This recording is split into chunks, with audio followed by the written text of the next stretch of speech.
Constellation, Last Stand Media's conversational podcast, is brought to you by you. If you want to learn how to support our podcast network, head to patreon.com/laststandmedia.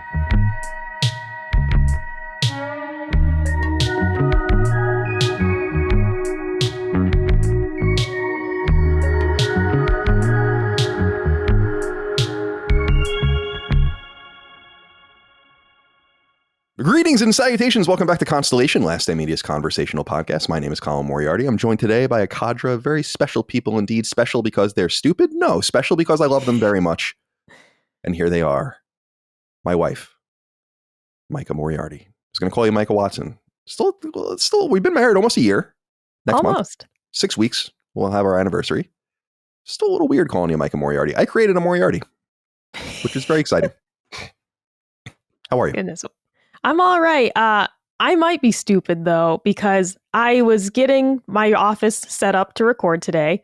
And in my head, I thought, what's the last thing I recorded? And I was like, oh, summon sign. I saw Brad. And then it was like, you weren't on that this week. That was punching up. I did indeed see Brad, but it just, I'm clearly still not 100% back from our trip, right? Like I told Brad the other day, oh, I feel great. I'm not tired anymore. And something is still amiss ever since returning from California. I'm just all out of sorts. With you, something's amiss, all right. I'll tell you that. Something's definitely amiss. There's no doubt about that. I'm tired too. You know, I don't know what's going on with me. I don't want to blame the trip. After a while, it becomes lame. Remember what? It's like when Biden debated Trump this summer, and then he said he still had jet lag, and everyone's like, "Dude, he got back 12 days ago." Like you don't have jet lag. And that's the thing, though, is like I can't pinpoint anything else that is amiss. Of like I'm back to my normal sleep schedule, for better or worse. I feel rested when I wake up, but I'm getting this like midday drowsiness that just hits me like a train, and it's like, or like last night, man, I'm falling asleep during the football game. I don't know. It's just something's weird. Something's weird ever since we came back from this trip. California, I got the California worms or something. We'll talk about California a little bit on this show. Brad Ellis, all the way from California. How are you today, my friend? I'm doing good. I just woke up not too long ago, and I just ate a bunch of Cinnamon Toast Crunch real quick. Yeah. But other than that, I'm feeling pretty good, man. Got my water, ready to go. Living the life of a teenager in 1980. That's right. Good for you, my friend. It's good to see you. And Ben Smith, executive producer from space. How are you today, my friend? I didn't know I got promoted, but I appreciate it. Yeah. Oh, I'm sorry. Associate producer. Well, whatever. Who cares? No, that's fine. You could. That's fine. I'll be executive producer. I tried to promote you, I think, last year, and you didn't want it. Wasn't that the you case? tried to demote me. You tried to give me community manager title, and can you imagine how that would have gone this year? Yeah, I guess that's true. I mean, to me, that's higher than an associate producer in my mind. But you could just call me producer, or you could just call me Ben and just keep paying me. That's fine too. All right, that's fine. You know? That's fine. We can do that. Yeah. Welcome. I'm good. I live on California time, so now that I'm back, I'm worse off than I was when anytime I go to California or the West Coast in general. I love it because I'm already like, I prefer to get up like closer to 10, and I prefer to go to bed like 3 o'clock on East Coast, and everybody around me doesn't. So when I go to California, I just fit right in. It's perfect. Right on. I'm getting tired at the right time, waking up at the right time. It's great. Yeah, we had a good time out there in Norway. I don't want to speak for everyone. I think we had a good time, and we had a good show in San Diego. Thank you to the hundreds of you that came out and saw us. We really appreciate you. Couldn't do it without you. As I said on Sacred Symbols, we didn't lose money, so that's all I care about. Really, all I care about is not being in the red on these shows. I like doing them for us as a crew to get together. I like to kind of interface with the audience face to face. I think it's fun. So appreciate everyone coming out. And I thought, as we did in the past, we would frame this episode of Constellation around the live show. But just as we've done in the past, it's not specifically about the live show, but about something that's related to the live show. So we have 4 topics that I think will be interesting to get through. But before we do that, since we aren't, let me get my notes here. Since we aren't going to specifically talk about the live show, does anyone have any thoughts they want to share? We discussed it a little bit on Sacred. I think the Dukes did on their show too, since they were there, obviously. But Ben, how did you think it went? I thought it went pretty well. I mean, it was a little bit more chaotic than normal just because, well, there were a lot of different factors there. You know, we had a disruption in the crowd, which, you know, you can't really plan for. But that didn't really harm the show overall. It just was a factor. You had Jaffe. You also can't plan for that. But it was a good chaos. It wasn't a bad chaos. So that was good. And it just felt a little something about the show was great. Everybody did great, but something about Dustin's stage presence was, you could tell it was missing. He's an important part of the crew. And I thought that was important to note, that I felt the hole there, even though it wasn't a hole that took away from the show. It was just an obvious hole, so I thought it was great. Otherwise, I thought everybody did a good job. I think the Dukes on I was just like skimming through the edit to make sure everything was good after it rendered. And they were like, oh, Ben rigged it. And I'm like, first of all, I didn't intentionally rig it. It's possible that I unintentionally rigged it. But second of all, I don't like, this is like, whose line is it anyway? The points don't matter. It's just to have fun. It's a framing device, So hope they had fun too, even though they lost terribly. And I know all about framing. Micah murdered someone. Brad, how'd you feel about the show? Did you have a good time? Your audio is not coming in for some reason, or I can't hear it anyway. Oh, can you hear me now? Yeah, I can hear you. Good. Okay, is my camera frozen too, or is it like really choppy? It's a little laggy. Seems a little choppy. Yeah, what's going on? I don't know what's fucking happened here. Do you want me to turn it off or just let it go? It's probably recording locally. Yeah, I think it'll be okay. Okay. All right. So the live show, I thought it was really fun. I had a really good time. Of course, I didn't have to do as much work as Ben, so it was much easier for me. I just got to show up, kind of read some questions. I did put together a lot of the Jeopardy stuff. I mean, Ben got submissions from the audience, and I kind of tweaked some of them. But it was a lot of fun, man. It was great to try to wrangle Jaffe along with everybody else. It was a good time. It was awesome meeting everyone, of course. So I appreciate everyone that came out. Yeah, me too. Yeah, I really appreciate everyone going out of their way. I didn't realize I was doing it. I didn't realize we were scheduling this the first week of football. So I heard some people were even watching the game on their phone that night in the crowd, which is fine because I would do the same thing. Micah, did you have a nice time? You were a little more behind the scenes this time around. We usually have you do merch. We felt like, and I know you felt like this, that you selling the merch is actually a little counterintuitive because people know who you are. They want to stop. They want to say something. They want to talk, hold things up. So we decided to not do that. You decided not to do that. And that's totally reasonable. So what was your experience like this time? Yeah, so this time around, instead of being at the merch booth, I was actually in the VIP line for the meet and greet, which was just like, we might as well do that because, yeah, it was certainly slowing down the merch line. Previous live shows, like with the first live show that we did, like at the National, for example, the first time we had merch, it really didn't matter because people barely knew me and they would just kind of wave and say, oh, hi, Micah. And like, that was it. And it didn't slow down the line. And then progressively each show, the lines were taking longer and longer because the listeners did want to say something, or they want to say, oh, my wife loves when you talk about the wet socks, can you say wet socks? Like it was things like that. And so it just made more sense to put me in the VIP line if there are so many people that do want to talk to me. It just made more sense to do that than to have me at the merch booth and slowing down the line that way. So it's like, let's get everybody through and they can get their merch and go to their seat. And for the VIP section, getting to be there and shake everyone's hand was really cool. That's what I was the most nervous about, though, because like I'm just a very shy person. So it's like, I'm far more nervous than you are. I'm like the deer in the headlights. It's like, oh, he's way more scared of you than you are of him. But it was fun. It was really fun to be out there. And to get to meet everybody, a lot of friendly people, want to take photos and stuff, it was really great. Everybody was very kind, very nice.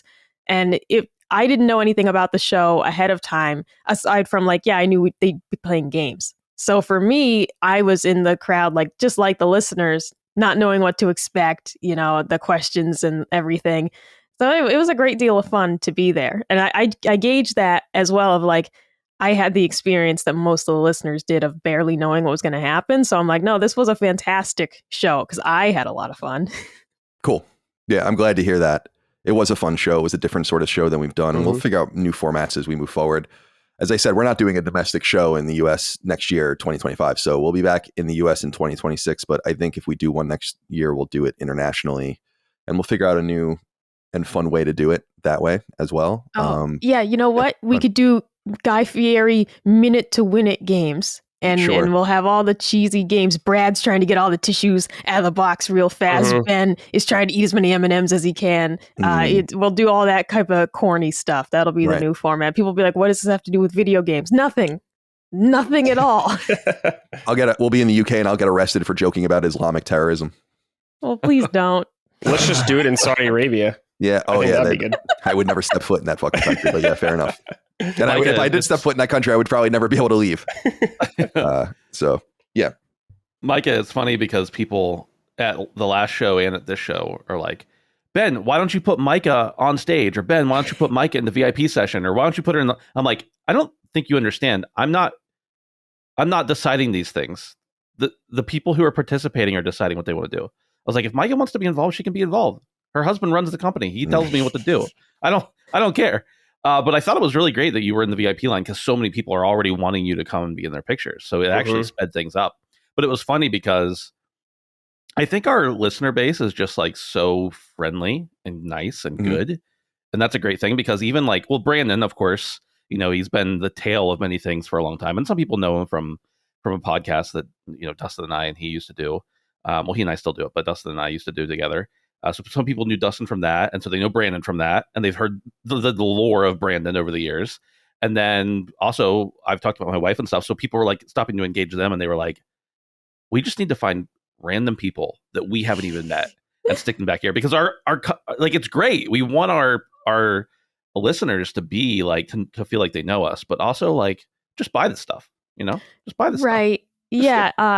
That was actually the key point. I'm glad you mentioned the photos because at the last show in New York, Holly and I are running the merch booth together. And people kept saying, can you come take a photo during the VIP line? So I kept having to step away from the merch booth to do that. And I was happy to do that because we want people to feel like they got the photo they wanted. They paid for the VIP experience. I want you to have the photo with every host that you want there. But it was slowing us down exponentially for me to be stepping away every 30 seconds and Holly's running it by herself. So I said, okay, we can't do that again this time. But even so now, everybody knows who Emily is. Everyone knows who Brandon is.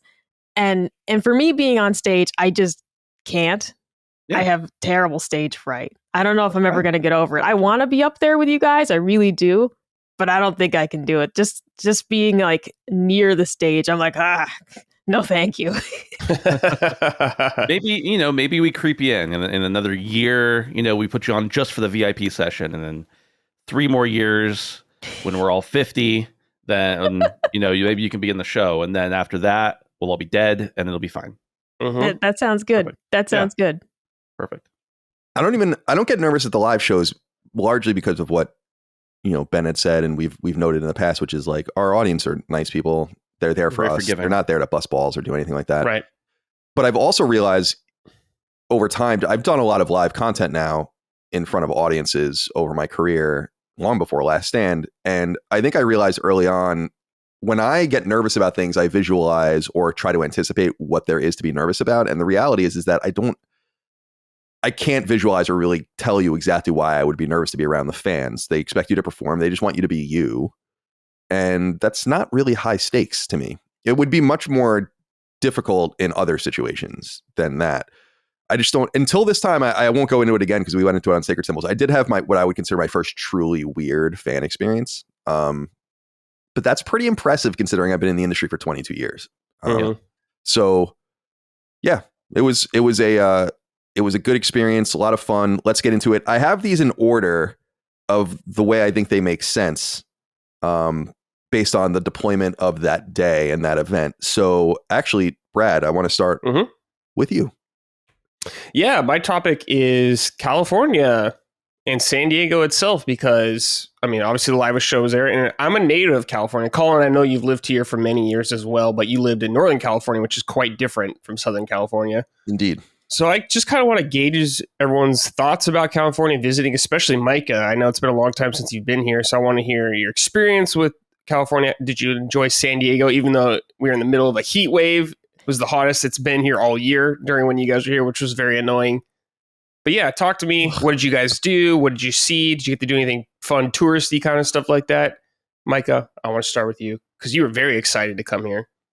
I was, and my only regret is we didn't get to stay longer because I did really like it. Like immediately just upon being there, I was like, this place blows New York out of the water. Like this is way fucking better than New York City. That place sucked. Yeah, I mean, there's it no was doubt about that in my opinion either. it was just genuinely people way friendlier. I enjoyed just being there. The palm trees and everything, the vibe, as the youth would say.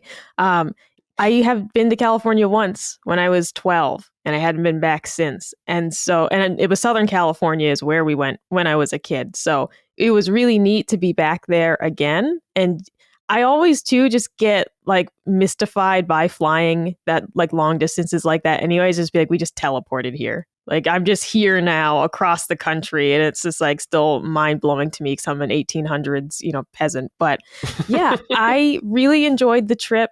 The funny thing about the weather, Brad kept saying like, oh, it's the hottest it's been here, and for us, it was hot, but it was quite nice. It really wasn't humid. It wasn't near like 100 degrees like it is out here. Like it was quite temperate. I enjoyed that. I was like, this is as hot as it gets. Like sign me up. And we didn't get to do much like touristy type stuff, but we did get to try different food. I got to try In-N-Out for the first time. It was excellent. Yeah. We actually got to go twice in one day. So that was really fun. I enjoyed that. Got to go to that really great Mexican restaurant that was like the old air traffic control building. So that was really cool. That was a totally liminal space. That was so weird. Ben ahead of time sends us the menu for this place. And he says, oh, and it was an old air traffic control building. And I just immediately panicked because if you guys don't know, I have like an extreme fear of heights. And my first thought was like, oh my God, like I was like, how tall is that? And then I Googled it and it's just a normal building. And I was like, oh, this is fine.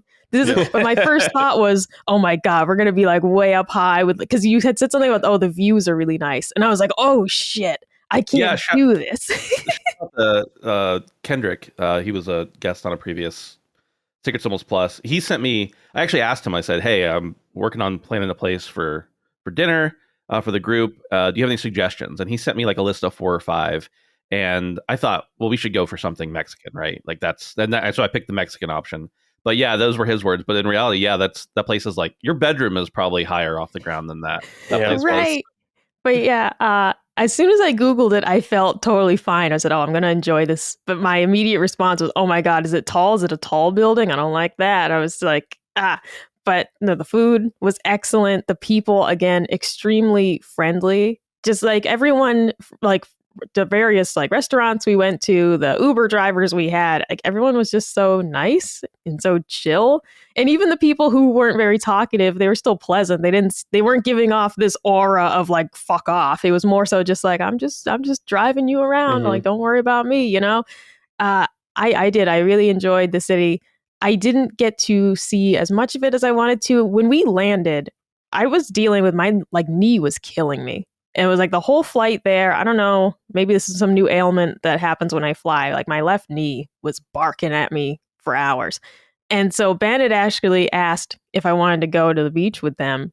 And I was just like, I just can't. Like, I cannot walk right now. If I want to be okay for dinner later, I guess I just got to chill out. But there's something going on because on the flight home, same deal. My left knee started bothering me. I don't know what this means. I don't know what I've done to deserve this. There's no rain on the plane, so I don't know what that was about. But no, fantastic trip. I just wish we gotten to spend more time there because I would have liked to have seen more of California. But I'll try and convince Colin to go back someday because I did really enjoy it. And I'd like to see like we drove by a Del Taco and I was like, oh, I would have liked to have tried that too. So there was just too many things. I love Del Taco. I've gone on and on about Del Taco to her. Right. How good it is. So good. It is. That was actually the surreal thing. The most surreal thing about being there was having been a listener of Colin's prior to meeting him and always hearing all about California and Del Taco. They got French fries and tacos and the whole fucking thing. It was just it was really surreal to be there with Colin. It was really surreal to be at In-N-Out with Colin after hearing him talk about it for so long, just as a listener. And now it's like, and now I'm here. And it was very surreal, but a fantastic time. I feel bad about In-N-Out in some sense because I got tired of it and stopped eating it. Um, and I think that happens to a lot of people. Like at least when I moved to California, well, when I was an intern at IGN in 2003 and then again in 2004, I was like, oh, we're going to the lunch. Want to go to In-N-Out? Because it's cheap and it's so cheap and it's really good. It has no business being so cheap. I still have no, and they treat their employees really, really well. I was telling Micah, yeah, like I think managers there make like $150 or something like that, which is like crazy, and they charge like $4 for their burger. I'm like, but it's always crowded. We're going to talk about that, I think, a little later for Micah's topic. But it was surreal being back in California because I had not been there since I left. And I left under some heavy duress in some sense. I mean, it was like 2019 was a really dark year for me. In a lot of ways, really, really toxic relationship, just really bad situation that I was in. And California represented a lot of that to me. California has a lot of pain in California, especially Northern California, which is why I haven't been there at all. But just being there for a second, it's like, wow, I'm back. And there is something unique and special about the state. I said that on stage. There's something really special about California. Unfortunately, it's run by insane people and criminals. Yeah. But topographically, geographically, the diversity of not only peoples, which is cool, but just you have like the most beautiful beaches, the best forests, the biggest mountains, the desert, like all of these, just depending on where you go. It's amazing. Like it's an amazing state. We only saw a fraction in it. I've been all over it at this point in my 13 years there, from going to the mountains in Tahoe to all the way to the desert and Palm Springs and everywhere in between. And so it is cool to be back there because it is so unique. When you are in almost any other place in the US, outside of like Denver and a few places, you look around and it's flat. There is no topography. It's when you go to California, it's like, wow, houses are built into the side of mountains. I lived in one of those houses when I lived in California, or I lived in San Francisco my first few years. And it's like, wow, there's succulents just growing and there's people going to the beach and it's just different. It's a different vibe. It was cool to be back there and to imbibe it a little bit. I feel bad for California because I think it could be so much better than it is. And what you hear a lot from people that had lived out there, you get a little bit of this in Mad Men, actually, is like, damn, because they go to California a lot in that show. It's like, damn, this place was really fucking cool like 60 years ago, like much fewer people, cooler vibe. It's got like all the vibe, but all the nonsense hasn't happened yet. And that's what I kind of miss. You're there and you can almost feel the echoes of a better time. Mm-hmm. But yeah, being in San Diego specifically too, just it's a big military town. I was joking around in the Uber being like, if we got into a war with China, they would blow this fucking place off the map. Like one of the first things that they would do. The Navy's there. There are Marines there. We saw Marines walking around, sailors and everything. It's cool. There's like a cool vibe to it. It's probably outside of like in terms of big cities in California. So like San Francisco, Sacramento, LA, Anaheim, all the, Orange County is pretty conservative. I would think San Diego is one of the most conservative big places in California, which is kind of cool too. So I think it kind of keeps it somewhat in check. But I've spent a lot of time in San Diego. I never lived there, but I loved being there. And we met up with him. One of my very close friends, Eric Castro, who's a bar owner in San Diego and owns bars elsewhere. He owns a couple bars in San Diego, Raised by Wolves, which is a really nice speakeasy. And then we went to Gillies, which is a bar he bought that had existed before him, but he made it into a cocktail bar. And we went there and it's like, I loved seeing him too. He reminds me of that place because I would go and visit him all the time because it's an hour flight from, an hour and a little bit of change from San Francisco. And I would just go and stay with him and hang out and we would go drink. And so, yeah, there was a lot of memories, a lot of feelings being there. And, but it was good. It was really, really good. We went to the Crack Shack, which I love that place. Yes. And so, yeah, it was fun. It was quick though. I will say, I got this from my IGN days, actually, is they used to buy you like coach seats to go anywhere. And then if you wanted to upgrade yourself, it's like, okay, you can pay the difference to do that. So I asked Ben, I was like, get us first class tickets to go to and fro. Because I'm not doing cross country flights in coach anymore. I just want to kill myself. It ruins it ruins like a week of my time leading up to it. Because it's a miserable experience for me. And I must say that the flights were quite efficient.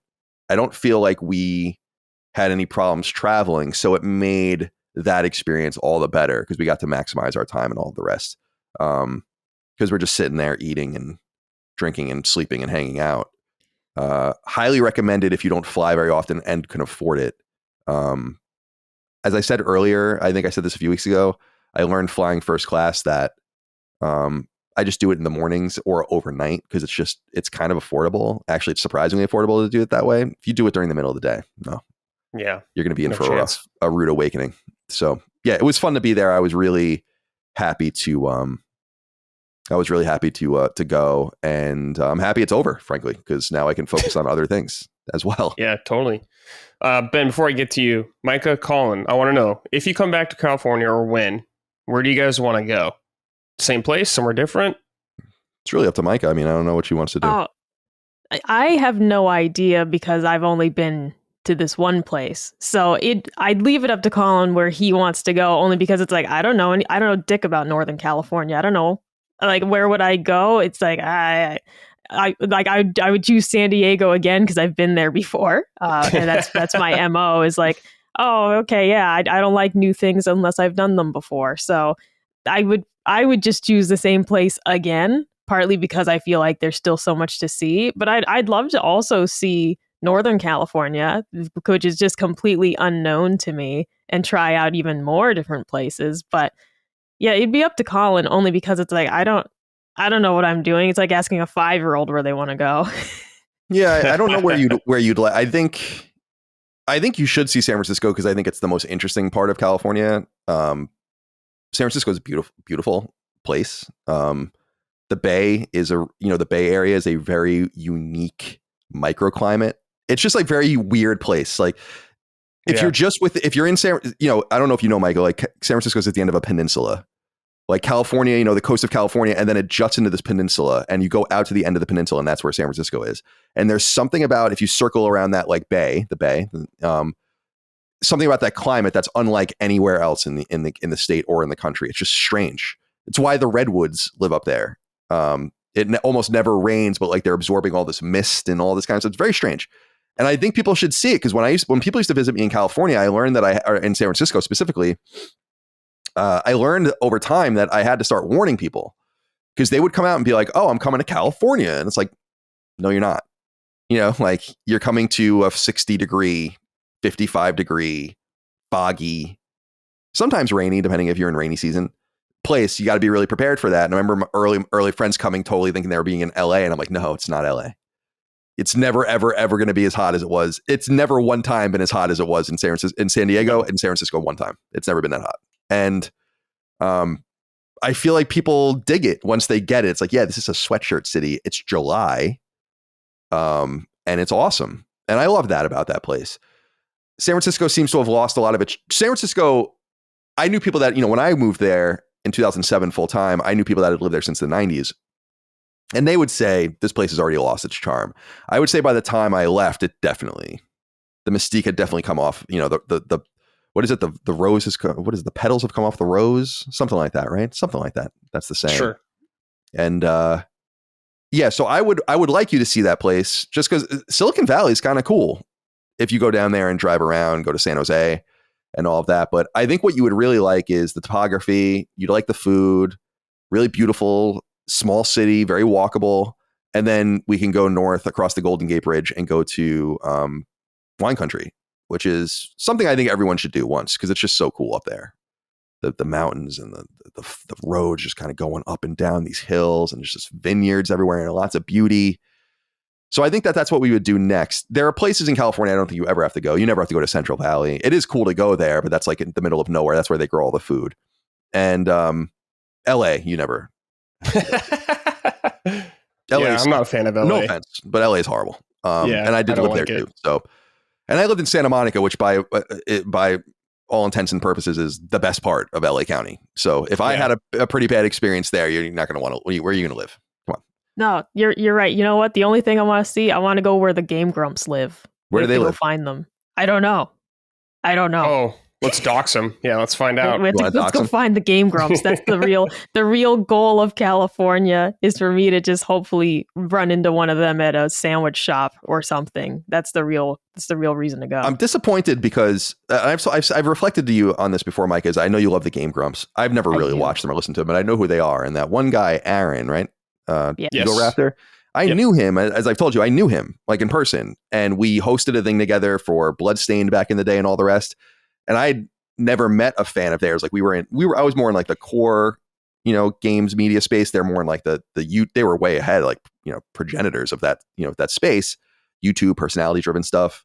And I just lost touch with them. And then many years later, I meet you, we obviously get married, and I have no more of that connection. That would have been a very cool connection for me to have kept just for you, but alas, I don't think he would even remember who I was at this point. So, so yeah, that's my view on San Diego. Lovely city, very close to Mexico. If you want to go in there and roll the dice with the cartels, have fun. I've been to Tijuana. You don't need to go. No, it's fine. You don't need to go.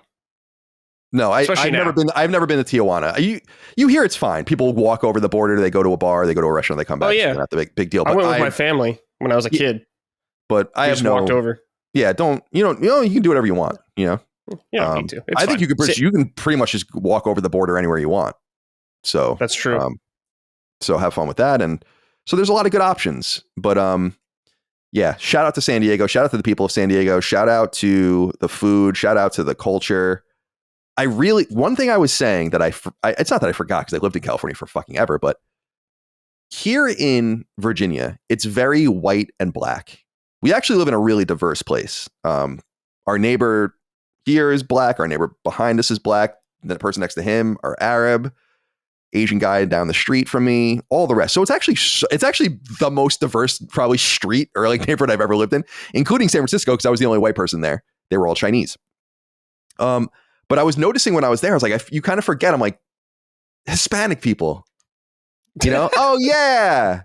Like we have some Hispanic people, but honestly, the Hispanic people you encounter here are usually non-English speaking, clearly illegal workers that are doing things or whatever. It's not a huge Hispanic population here and not a huge Asian population either. And you go out there and you're like, yeah, it's much less black, much less white, and much more diverse in that sense, which is cool.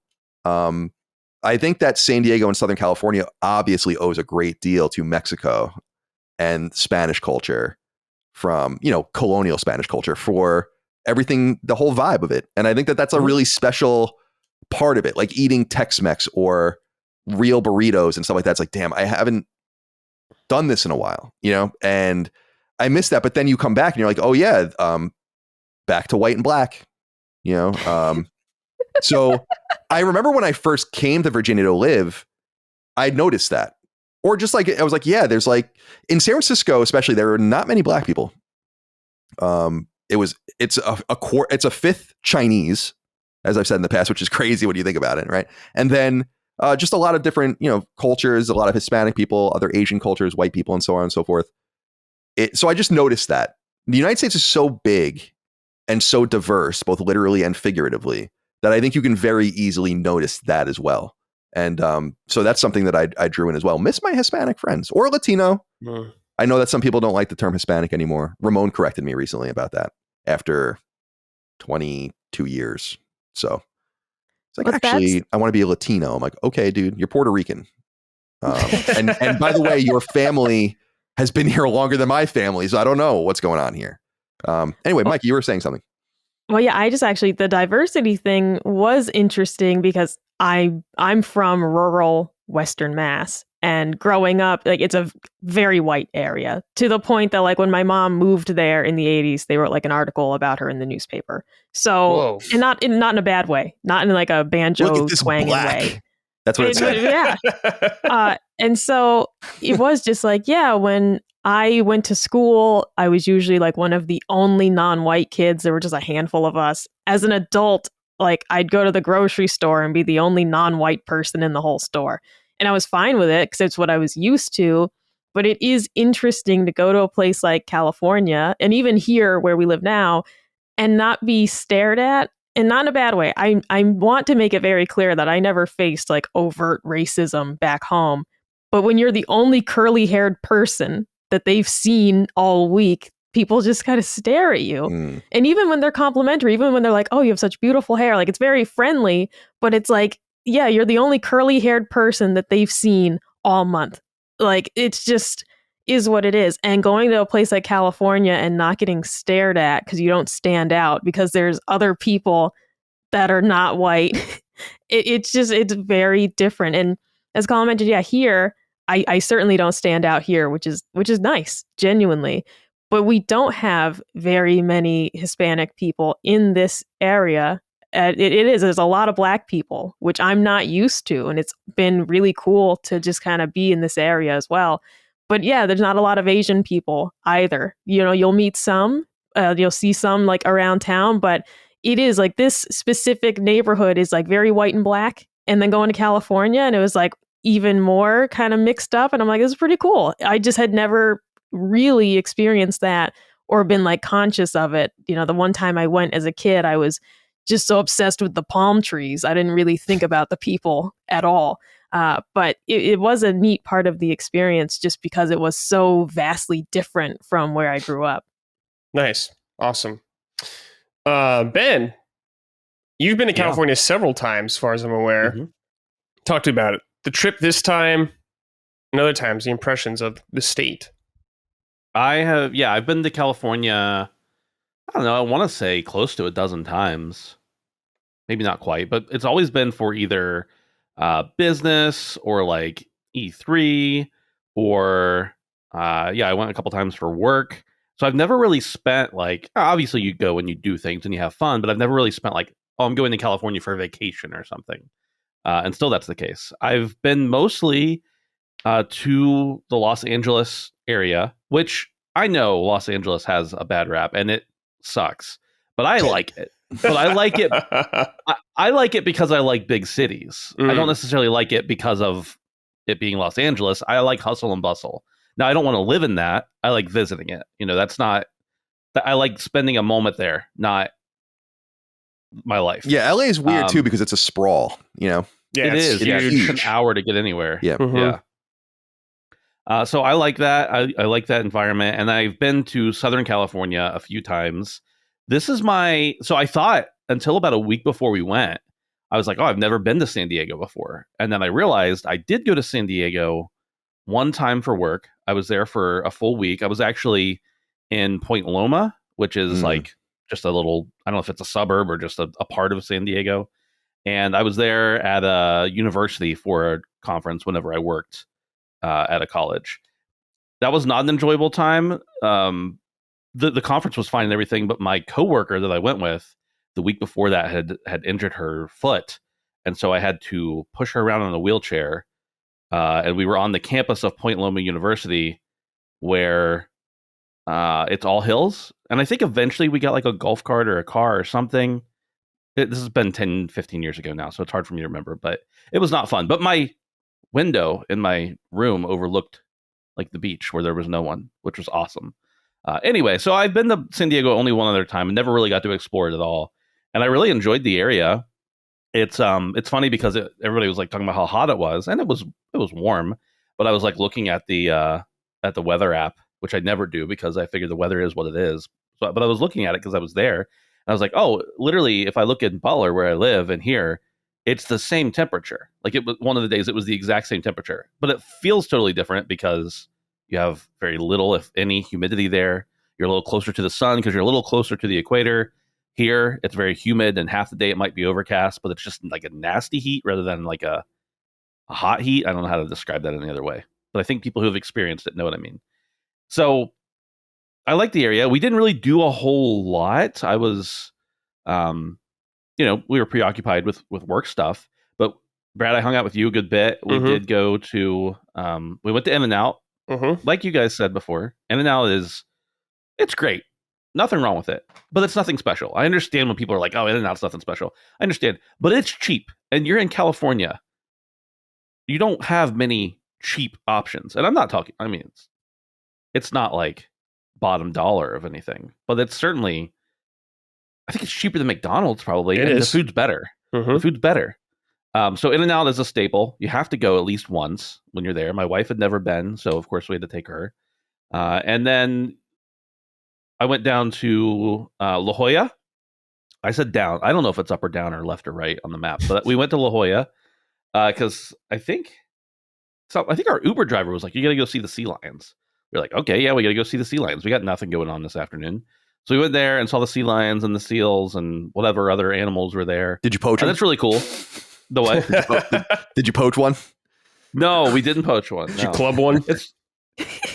That's a felony, so I won't admit to that. But yeah, we went and saw the. I'm just imagining like this beach full of people, and you just walk up and club a seal. Yeah. How brutal would that be? Now I'm wishing I had done things differently. Anyway, we went there and got to see the sea lions and hanging out like 5 feet from them, even though I don't think you're actually supposed to be that close, but there were no like fences, so we just did because we could. And then on Saturday, we went to. I met up with a friend that I met actually through streaming, and I've met up with them a couple other times. But I met up with them, and we went to a restaurant, and then we went to Old Town, part of San Diego. And I love, as a lover of history and a lover of going to like weird museums and everything else. Like I was excited to go to Old Town because I was like, oh, cool, I get to see an old part of San Diego, and I know that. There's nothing really in California that's that old, right? Like nothing in America is really that old. But I was like, okay, we'll go to Old Town here. And I was a little disappointed because Old Town is like, there used to be an Old Town here, and now we've just made new stuff and have a lot of performers here to make it feel old. And so like, it's not authentic. It's a tourist Old Town. I get it. But it was fun. We still had a good time. But it was funny because we were walking around and I peeked in this like little covered area and I'm like, oh, there's Betty Ann hanging out. So I got to see Betty Ann for like 900th time. They were just there. They're like, what are you guys doing here? And I was like, what are you guys doing here? Like, this is the place you go, right? So it was good. It was a good time overall. And I love California weather. Not strictly, but because when I don't consider myself like a sickly person at all, but I have allergies that persist sometimes. Only has been a thing since I've been in my 30s, which really sucks because it's like, I've got this over with when I was a kid and been like a normal adult. But now I get like pretty severe allergies at times of the year. And I've got a little eczema on my arm that kind of acts up every now and then. And it's not debilitating or anything, but it's just annoying. And I sleep weird here. And I don't know why I live in Western Pennsylvania, but when I go to California, at least, LA and South, that all goes away. Like my skin clears up. My allergies are entirely gone. Maybe it's because of my sleep. I think I was born on California time, even though I never went there till I was in my teens. So I sleep normally. I wake up feeling actually refreshed.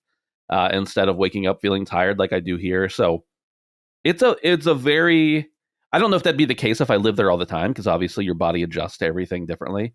But I just, when I go to California, my body feels better. So everything there is more enjoyable to me than it probably would be if I lived there, right? Like the place you live is never as fun as the place you visit. But yeah, so I enjoy California. I enjoyed San Diego. I'd like to see more of it as well. But I've never been to Northern California. I've never been to San Francisco. Never seen the Redwoods. I'd love to go to Alcatraz because I love, historical stuff. Even again, it's not that old, but it's older than me, so it's history. And so that's my next kind of what I'd like to do next. But got the kids, got the dog, got work, it's just sometimes it's just like, well, I can make a million excuses not to get away, even if I want to.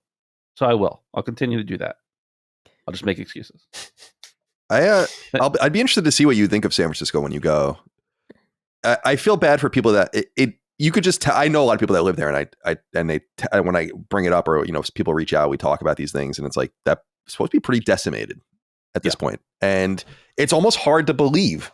I worked when I worked at IGN, we worked down by AT&T Park where the Giants play. That's really in the hustle and bustle of everything, right on the water, and it was fucking insane down there all the time. And now you see pictures like where Market intersects with Brennan and all these different things, and now you see pictures of it and people put up videos and it's dead. And I'm like, this isn't even imaginable. It's like a Sunday night here or something. It doesn't make any sense what's going on down here. I have no idea how they're going to rebound. It just seems like they're in some sort of death spiral there with a decreasing tax base, all of these empty buildings, something like 35 or 40% of commercial space is empty. Wow. I was telling Micah, like, it's getting to the point where it's not quite there, because I saw things in the Millennium Tower, which is like the tower that's starting to lean. Do you guys know about that story? Yeah. and people are selling buildings, or they've stabilized and all that, and people are selling their apartments. And someone had bought an apartment in there for like $10 million and then sold it for $2 million. And I'm like, damn. So when I told Micah, I was like, if this continues, I'm going to buy not an apartment in the Millennium Tower, but if that's what that apartment's going for downtown with a view of the bay and all that kind of stuff, I'm going to go buy a fucking place in the Sunset if this continues, or the Richmond or something, and just own an apartment in San Francisco. I mean, why not? If the prices continue to go down that way, it's just unimaginable what's happened to that place. It sucks, because it used to be like and really its economy goes as Silicon Valley goes, and people don't want to, the most talented tech workers work at those companies. They don't want to work in person. They're not going to be forced to work in person because they're that talented, and the buildings are empty. And that's just the way it goes. So I'd be really interested to know how that all plays out over time. Because I wouldn't, I paid $3,000 a month for my apartment there, and I can't imagine it's worth that anymore, but maybe it is. So yeah, maybe. Beautiful place though. Yeah. Shout out Amoeba Records there. Amoeba. Yeah. That's right. In the Haight. Yeah. Yeah. I used to go there. That's within walking distance of where I lived, because I lived in, the Sunset butts right up to the Haight. And I used to walk to Amoeba all the time. There's a really great tapas place right across the street from Amoeba too, called Cha Cha Cha. I don't know if you've ever been there. Sounds familiar. Yeah. That's really, really good. There's a few great places down in the lower Haight that are really nice. That's my favorite part of the city. That's the part of the city I always wanted to live in. It's the part that's one of the most dilapidated now, I guess, which makes sense. For people that don't know, Haight Ashbury, that's like the 60s culture, like ground zero. Literally, I knew someone that literally lived at Haight and Ashbury in a building like right at the corner, and you could put like a ball or whatever on their I'll never forget this. Sarah, you put a ball, like a little bouncy ball, on her floor, and it would just roll all the way to the other side of the floor because the building was so fucked up. It was like noticeably sinking into the ground. Totally dilapidated, but a fun spot. And I always wanted to live there. My buddy Nate, one of my best friends, he was at my wedding actually. The blonde guy that was there, and he lived down there too. And we used to just spend so much time there. I just loved. It was like totally at home for me. That particular part of the city, very, very hippie, and a lot of weed, a lot of drug use, just like Colin. So really I'll be excited I'm always interested in what people think of that place when they go. Yeah. I spent a lot of time in Sunset too. My friend Mike Huber lived there for a while. He went to school at SF State, so no shit. You know where he lived specifically? I don't remember what street. It was like on a big street though. I remember it was like right next to one of the big streets on Sunset, I guess. And it was that would be like close to Golden Gate. Judah or Lincoln. Yeah. I lived at 25th and Lincoln. Like the Golden Gate Park is all like the northern part of Sunset, and I lived right on that street. I think might be that same street, because I remember you could just walk down that street to get to it. So it might have been that. Yeah, that's funny, man. Small world. And San Francisco is really, really tiny too. Yeah, it is a tiny ass city. Definitely worth seeing. But yeah, I bet it's gone downhill greatly since I've been there. So keep that in mind. Also, my favorite part about California is when tourists come here and they go to LA, 90% of the time they're let down by the city. Yeah. They go to Hollywood, they're like, ooh, Hollywood. And they go there and it's just like, oh. Fucking gross. Like Hollywood sucks. A 50-year-old walking around in a Spider-Man outfit with his gut hanging out or some shit, and some fucking guy pooping on a star. Hollywood Walk of Fame star. West Hollywood is pretty cool, like a nicer place to live. But Hollywood, like the stars and and all, it's like, oh my God, this place sucks. Yeah. You go down Hollywood Boulevard, woof. Stay away. You don't need to go there. It's all right. Everyone should go to Skid Row one time, though. Yes. You got the balls to do it. Well, I went up there during E3, so we used to have to. Yeah. Thanks, guys. I was just gonna say that I one time was at E3 and they were like, "We got a private meeting for you for this." I won't say the game to embarrass the company, but it was a decent sized game from a decent sized company, and they were like, "Yeah, come to this address," and I was like, "Okay." It was Ubisoft. Got in the Uber. It wasn't Ubisoft, but I got in the Uber and they were like, "I was like, are we going to Skid Row?" And he's like, "Yeah, I don't know what you're doing, but it's a little rough in there." And I was like, okay. And I got there and it was like this abandoned basketball court facility. And I was like, why am I here? Like, why am I in Skid Row for this gaming event at E3? Somehow I never got jumped or had any problems down there. Because I spent almost every E3 there because they were so fucking cheap. Yeah. that they stopped putting us in hotels, and then we started complaining about sharing hotel rooms, and then they started putting us in Airbnbs to punish us. Yeah. And they would be like, in the old lofts, like the old like factory lofts there, which are pretty cool. Like once you're inside, it's nice, but yeah, Skid Row's fucking wild. It is really like The Walking Dead down there. Yeah. LA is not, no offense, I know a lot of people listen to the show from LA, more power to you. Not great. Yeah, I worked there for years. Yeah. I don't like it at all. I worked right by Beverly Hills and everything too. Then I worked in Culver City. No, thank you. I'm good. Never again. Yeah. All right. I'm satisfied with my topic. Excellent. That was fun. We had a little technical snafu. We're back. We thought Brad's camera might have been messed up still. I got my beard brush. Oh. Damn. So I'm just going to do that real quick. And then we'll get into the topic. So I said I had a little sequence that I wanted to do these in. I think they make the most sense. So we've flown to San Diego. We're there now. Now we're going to the venue. And so I will go second because I wanted to talk about being backstage at venues. And it's a real simple thing that I want to go around the horn with.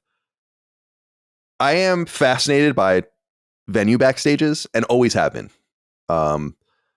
When I was, people might know, if you're into plays, you might have heard of it, like, into the theater, but there's a theater in my hometown on Long Island called the Gateway, which is a somewhat well-known, small theater. And people travel often from New York City and from the Hamptons to go to plays there. And that was my first place ever really seeing shows, but also when I was in high school, during like the off season, when there weren't like plays being staged there, the high school would use it to kind of show their own stuff. And I did lighting for a few shows because my friend Mike Pope, who comes up all the time, he was like my childhood best friend. He was involved with the kind of the production and he got me involved with it too. So I was doing lights for these shows. Like I did lights for Sweeney Todd, which was pretty cool. Which I loved. Before Sweeney Todd became I had never heard of it in my entire life. I love the whole soundtrack to that. I know it so well. It's so sad because I was just there all the time.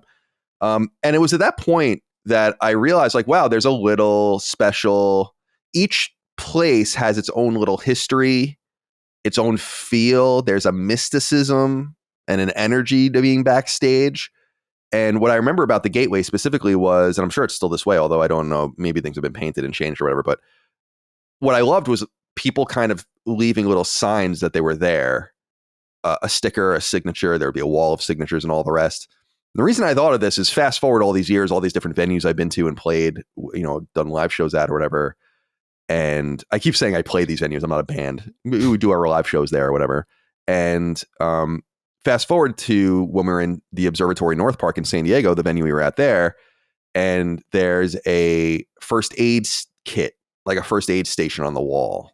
Everything's normal, painted nicely or whatever. But then on this first aid kit are just stickers stuck to it.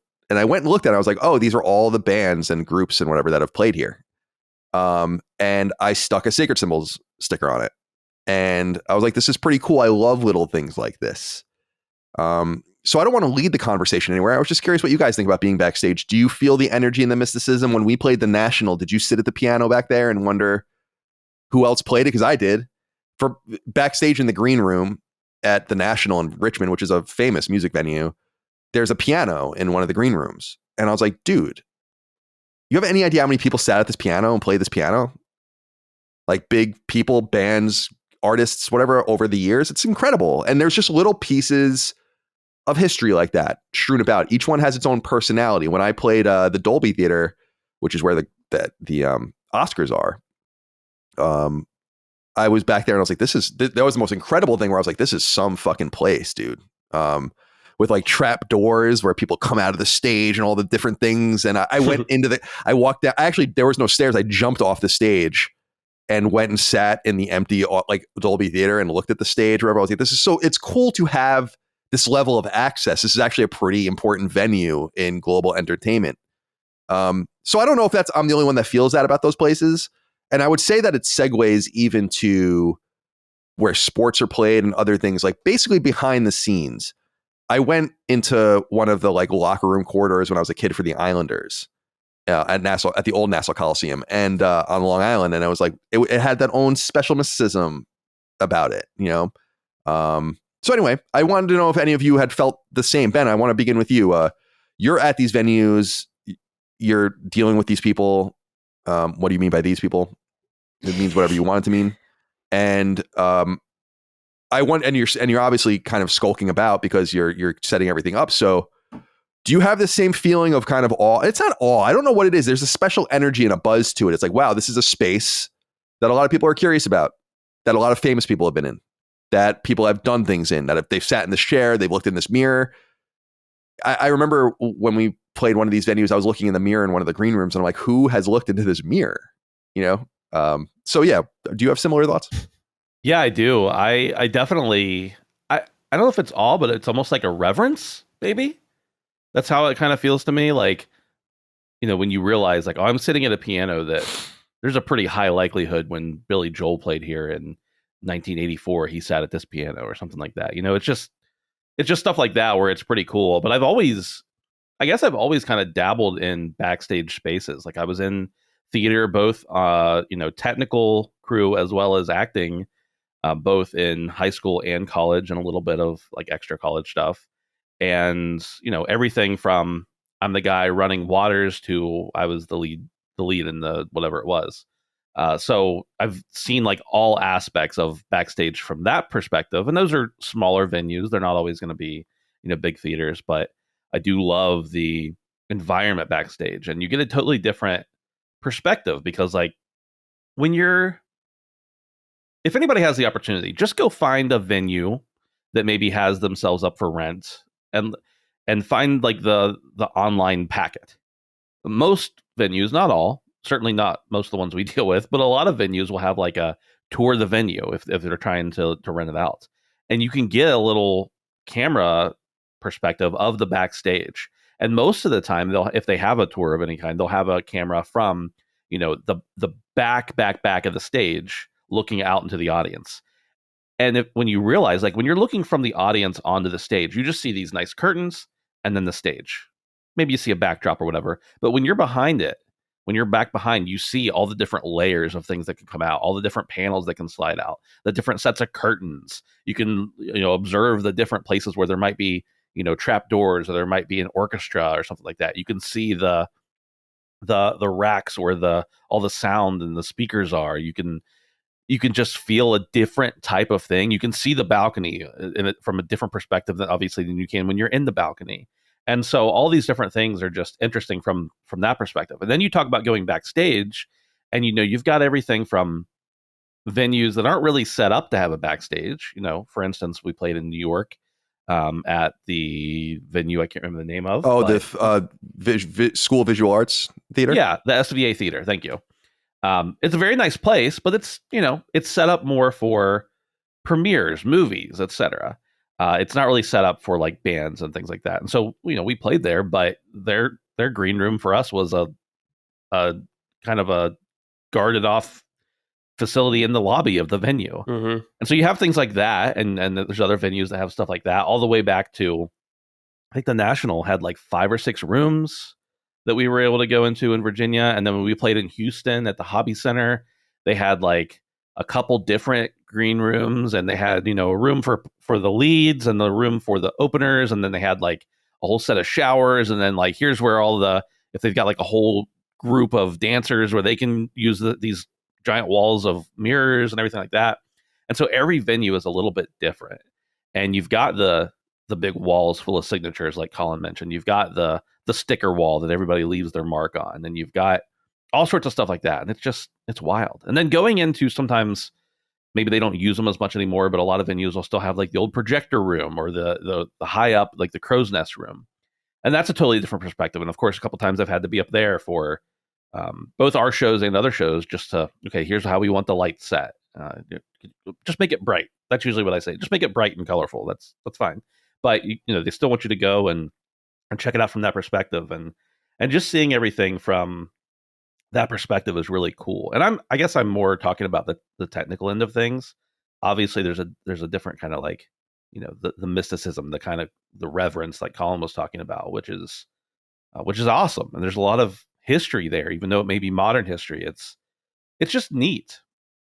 The one thing, and this has really nothing to do with our shows or honestly actually backstage, when I was in college and I was in the theater program, my buddy and I found so this kind of goes back a little further.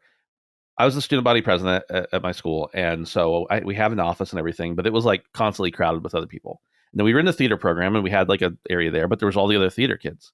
And backstage under the stairs was like this door. It wasn't supposed to be a door. It was like a piece of drywall that kind of fell off.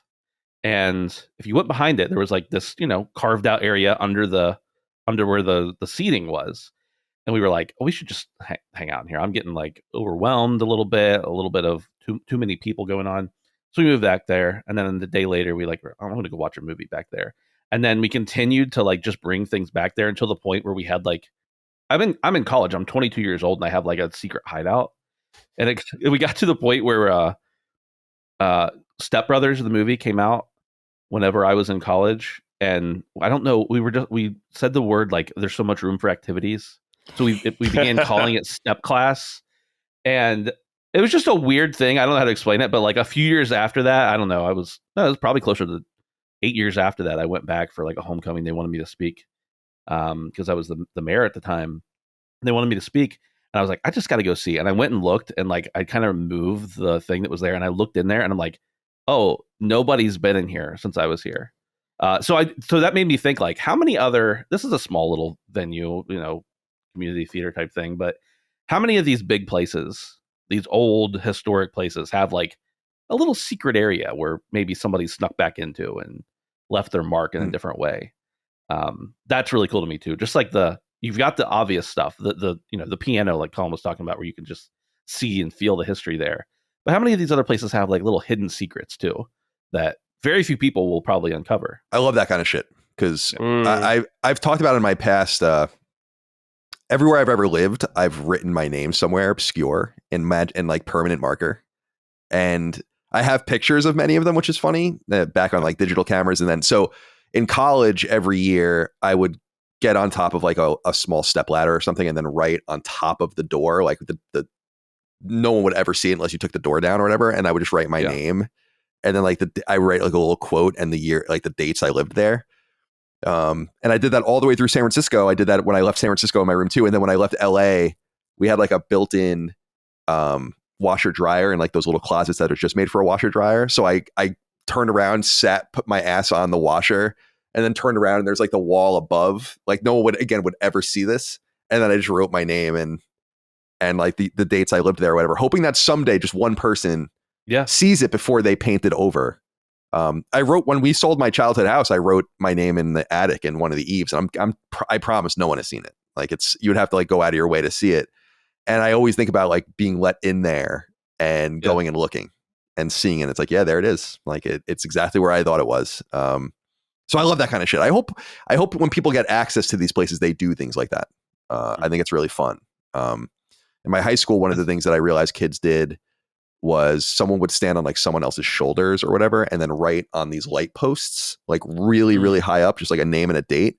And we figured that out, and we went and looked when I graduated in 2002 from high school, but there were like people from the 70s and 80s that had their names up there still. It's like, this is cool. No one's ever seen it. Like you can't reach it. You won't, I don't know. Maybe it's just my love of history. And I know you have that love of history too, of like the imbibing of a place and a space. Like when you go to Monticello, Jefferson's house, it's like, damn, dude, he lived here. He fucking lived here. He touched this and he sat in this and that's, I think a lot of people are like, whatever, man, who cares? To me, I'm like, that's powerful stuff, so maybe it's a little piece of that too.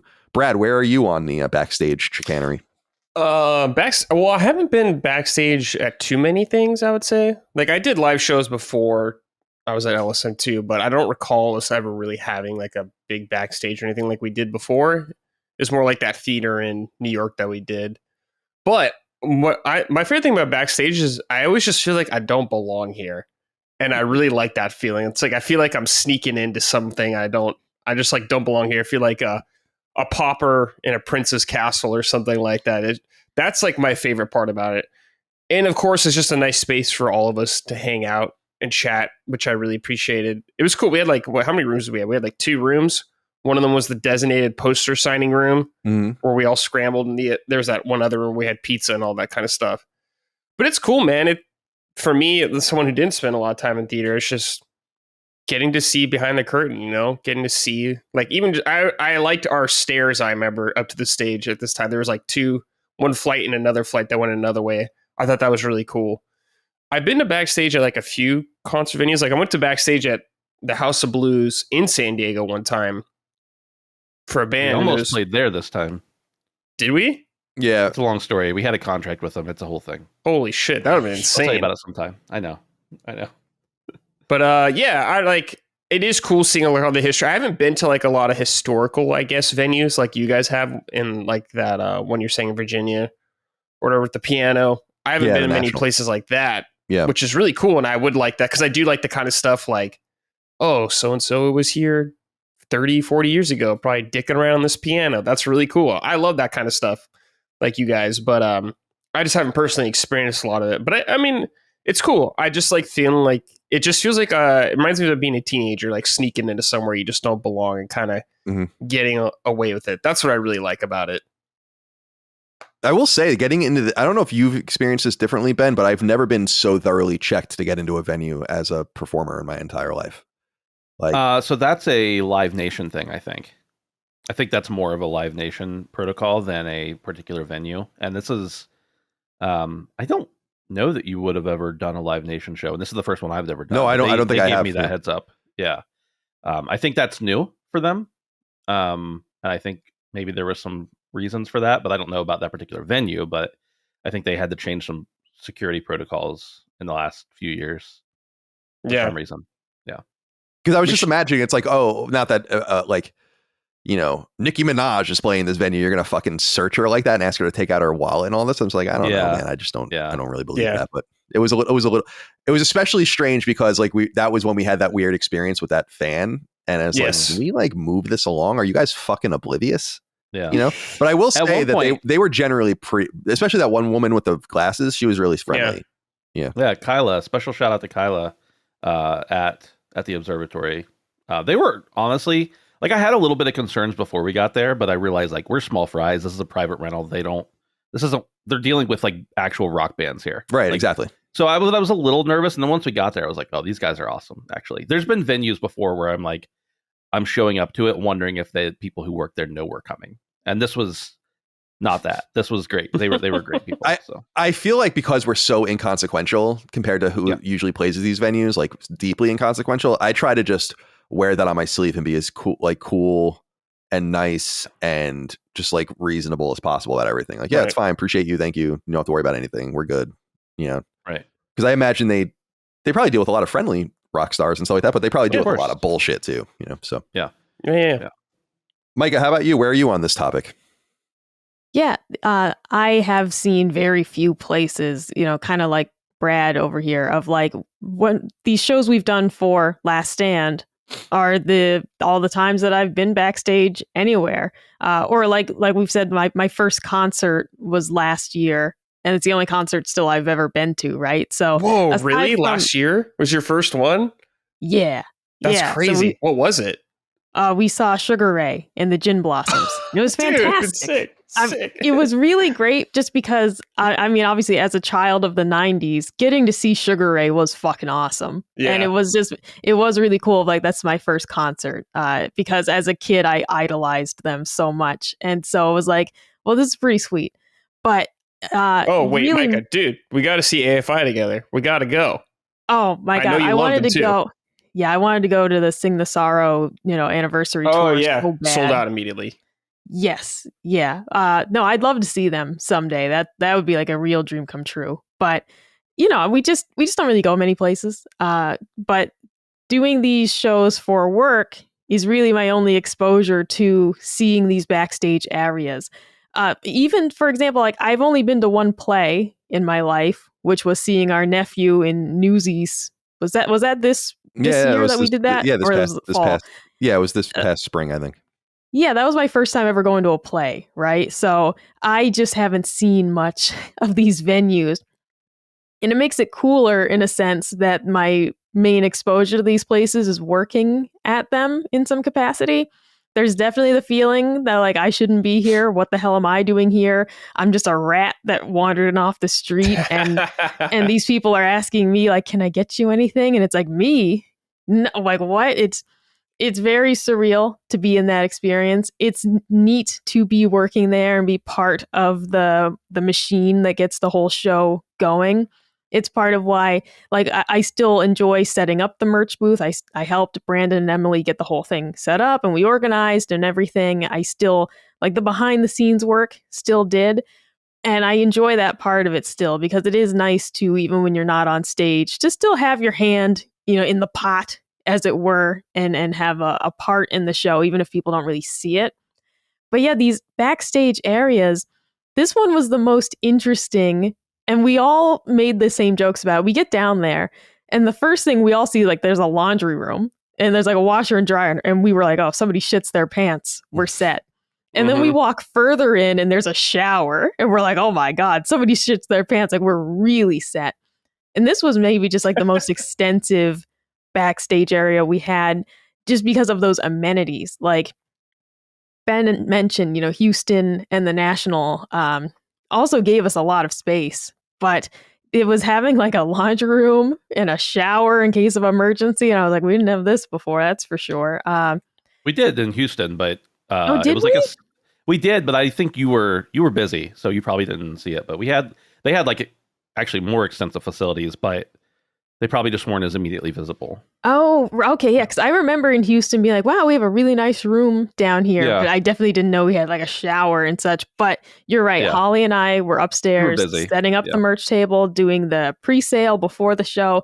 This was the first time I really got to hang out with the gang, actually, because typically I am doing, usually how we set up the show, we will sell some merch before the show starts, and then during intermission, and then afterwards. This was the first time I really got to hang out with the guys before the show, because usually Holly and I would just be so busy getting the whole table set up, then doing the sales. The show is starting, we go find a seat, and we're not seeing the guys until after the show.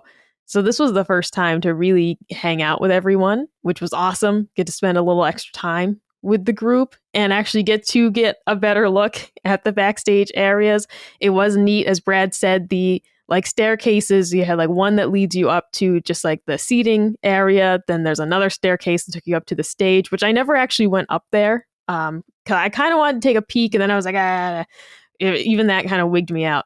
But yeah, these places, it reminded me of going to the restaurant my dad worked at when I was a kid. And some summer vacation, for example, sometimes he'd have us, back in the kitchen with him, and he'd assign us random tasks like weighing out the rice portions, weighing out the linguine portions, for dinner later. And I remember that same feeling of getting to see how the kitchen is laid out, getting to see how the kitchen actually runs. They would sometimes, like when my dad was at work, they'd let us like go into the kitchen and just like wave to him, say hello, try not to bother him too much. But I always loved that as a kid, and just getting to see the kitchen in full swing. Yeah, somebody's throwing spatulas at somebody. It always was interesting and chaotic. So it gives me a lot of that nostalgic feeling of remembering, just as Brad mentioned, feeling like, oh, I shouldn't be here, but it's cool to be in here. And it's interesting to see how this all works. And of course, too, yeah, thinking about who's been here before us and who has sat on these same couches, it's maybe I don't want to think about it too deeply, some of the debauchery that's probably happened down there. But otherwise, yeah, it's a neat experience to be in these places, strictly just like working there. It would be cool to do like backstage experience, like at a show, like me being the customer. But working at these places has certainly been, I don't know, experience I never thought I would have, basically. Because before this, I worked in IT, and I don't know how I got here, but it's neat, like, nonetheless. Yeah, I totally understand that. It's funny, man. When I see the amenities at these places, I always think about it through the lens of a tour, where they're probably like, oh yes, like we can do our like we can do laundry while we're doing this. You can shower afterwards, so we don't have to make more gray water for the buses. Like, that's why all these things exist. And I always just think about that. Like, these guys over time, like I think about my favorite band, 311, playing since 1990 together, probably going to these venues many times and having preferences, being like, oh yeah, when we go to this venue, we know that this venue has this, this, and this, and it'll make our lives easier. I always think about it through the frame of of the touring experience. Because like that laundry is probably fucking huge when you finally get to the Observatory North Park and you're like, yes, you know, because you don't have to take time off your stuff. And again, the gray water creation and all that, and refilling your tanks and power. And I don't know, I just always think about that through that lens, because I've been backstage at a bunch of shows too. And the biggest show I was backstage for music was when I saw 311 and Ramon's band that he plays with Bad Rabbits in Philadelphia. And that was the first time I had seen a real music production for like an amphitheater level show. And it was really, really not only the amount of people that are working on the show, but just the organization and like the spread and like the craft services and the food. And it was really interesting and cool. And I love it. I have a picture with me with one of like the 311 like rolling cases with like their logo on it. And I was like, I'll never forget that day, because it was, again, good insight into the machinery of it and how complex it is. I actually remember when Bad Rabbits was loading in, I offered to help them and moved something for them. I was like, I'll get that for you. And like, we really just need you to like not, because we have like a very specific, they were nice, but they were like, we have a very specific way like we do all this, like order where things go so we don't lose anything. So for the next show, like we just load out and go back and do our thing or whatever. And I was like, this is a pretty impressive situation. So I'm glad you guys are on the same page as me on this. I love the mysticism of all of it. And, Colin, you're talking about I'm sorry. No, go ahead. No. Writer, or about amenities and spreads and stuff like that. That was one thing I wanted to point out. I know that, like, you know, when a booking agency books a band, the band has a writer. A writer basically lays out what they need, what they want. Usually you hear all sorts of weird stories. Right, like they famously put things in there, right, to make sure people are reading it. Like, you know, I only want the green M&Ms. That's Van Halen did that, right? I think. Yeah, I think that was right. But so pretty much every show we play, every performance we do with this, I did some very small tour stuff a long time ago with a band, but for this stuff, and I didn't have any real involvement in that area of it, but with this stuff, they're always like, do you have a writer? Even though it's a private rental, they still want your writer. And I'm always like, we don't have a writer, but here's what we need. We need a big case of water, and it'd be great if we had pizzas at this time. And they're always like, oh, cool. We can't do that. And I'm like, that's all I'm asking for. Like, that's all. And then the one time they were like, okay, yeah, we can do that. And then I got there and they were like, yeah, we can't do that. We don't have a guy to do that. And I'm like, what? This place, the Observatory North Park, is the first place where they ever said, what do you need? And I said, we need a case of water. And if we could get some pizzas ordered around this time, that'd be great. And they were like, cool. Kyla's got you. And I was like, what's a Kyla? Like, I was like, oh, we have a Kyla. We have a runner. And I got there. And so, you know, I meet basically the venue manager, and I meet the sound person. I meet the lights person. I meet, and then they're like, this is Kyla. I was like, oh, you're a Kyla. She's like, I've got everything. I don't know what her official title is, but other than wonderful. She's like, I got everything you need. Okay, you need water? Great. We got tons of water everywhere. Here's where it is. I put some out for you guys. Do you want something to eat? And I was like, yeah, we want pizza at this time. And she's like, great. What do you want on it? I told her. She got it. She said, anything else? I said, do you have a screwdriver? Here's a screwdriver. Do you have some Sharpies? I'll go get you some Sharpies. Like, and at the end, I was like, is this included? Like, I don't, it doesn't matter. We needed to buy this stuff anyway, but like, are we paying you extra for this? She's like, it's part of your rental fee. I was like, great. That's awesome. Like, not only did they just take care of it, they had someone there to take, because I probably get more stressed out than I need to be, but this is a very stressful time for me because I'm not only, you know, interfacing with the venue, but also interfacing with you all and just making sure that we're on time. And like, Jaffe. That's my biggest interfacing with Jaffe. But my biggest priority is always, I want to be on time because I want our people to get what they paid for. I want them to get the show they paid for. And there's been one time where that didn't happen. It wasn't our fault, but I want people to make sure they get what they paid for. And just having someone who was competent at their job and also very attentive and very kind was just awesome. So, but it was funny. She was like, that's it? That's simple. Yeah, we can do that. Oh, and I'm going to bring you guys some snacks too. And I was like, cool. I don't know if she did. I think she did, but she I wasn't got there snacks. for that. I had a Chewy bar. Yeah. So that's another cool aspect of being backstage that actually worked out this time, is that we had someone who was very efficient and helpful.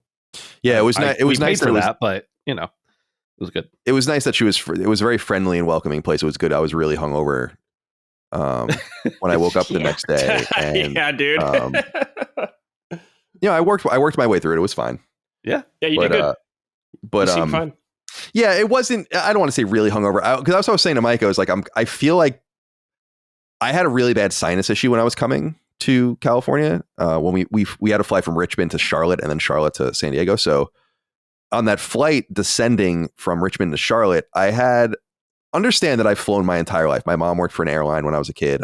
We flew for free, and then I was a journalist. So I was flying all over the place. I've flown many hundreds of times, and I've never, ever, ever, ever had what happened to me descending from Charlotte, which was like this sinus pain going into my head, like so severe that I was literally like, I think I got to go home or something. Cause like, I don't know if I can fly and do this again, and I was really scared about it. And it was cool to just, anyway, I don't want to go on and on about it. I was just saying it was cool to come in and not feel great and all of the rest from drinking with Ramon the night before, and also having some sinus issues, I think, and just having someone really friendly and just a friendly environment to kind of come into and not have to worry about it too much. Although I think that's what you would expect. What I'm learning more, the more I transact with people, just with whatever, the more I realize like it's really a coin flip on if you're going to deal with someone that does not give a fuck.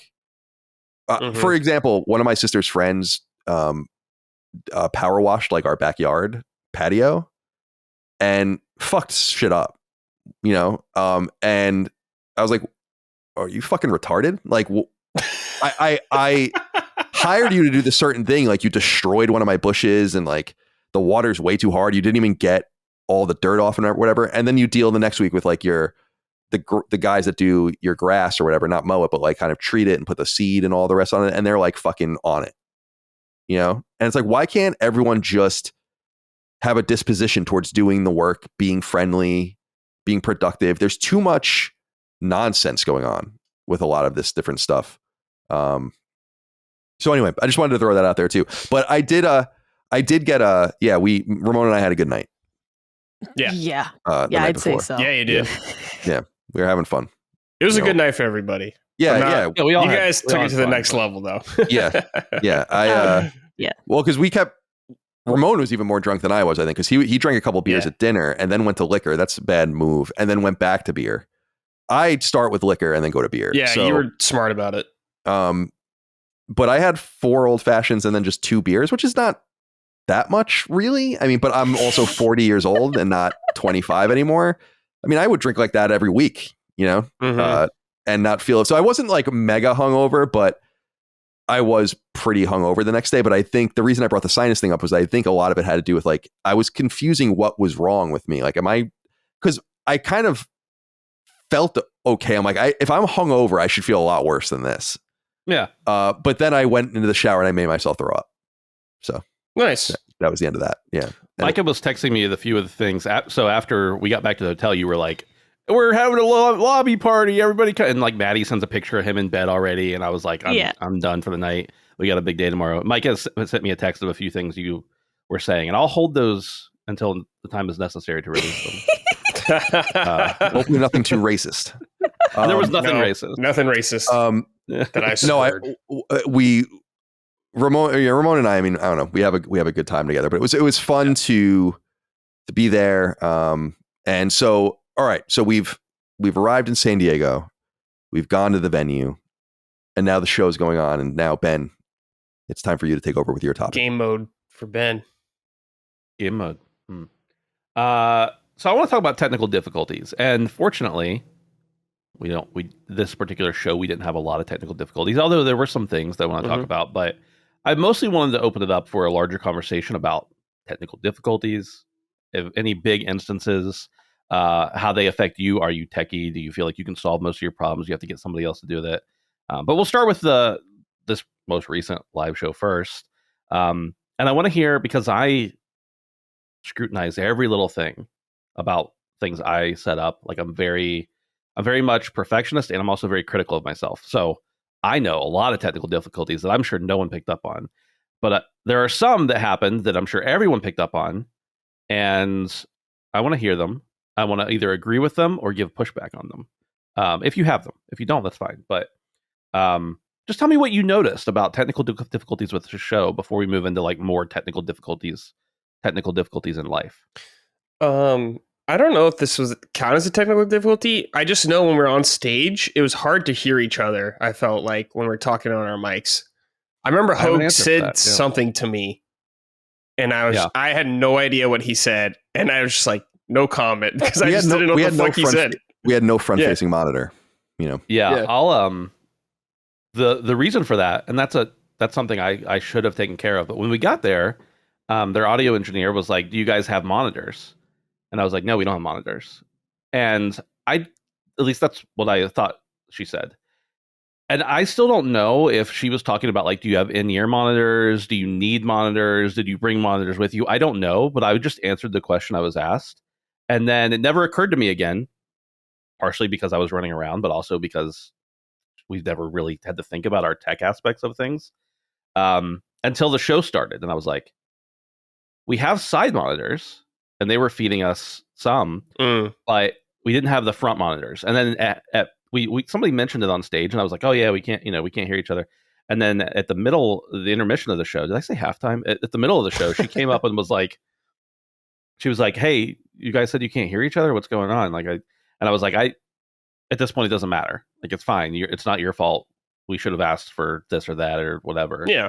And, but I think what she was asking me was, do you need a monitor? And I said no. But what I thought she meant was, did you bring any?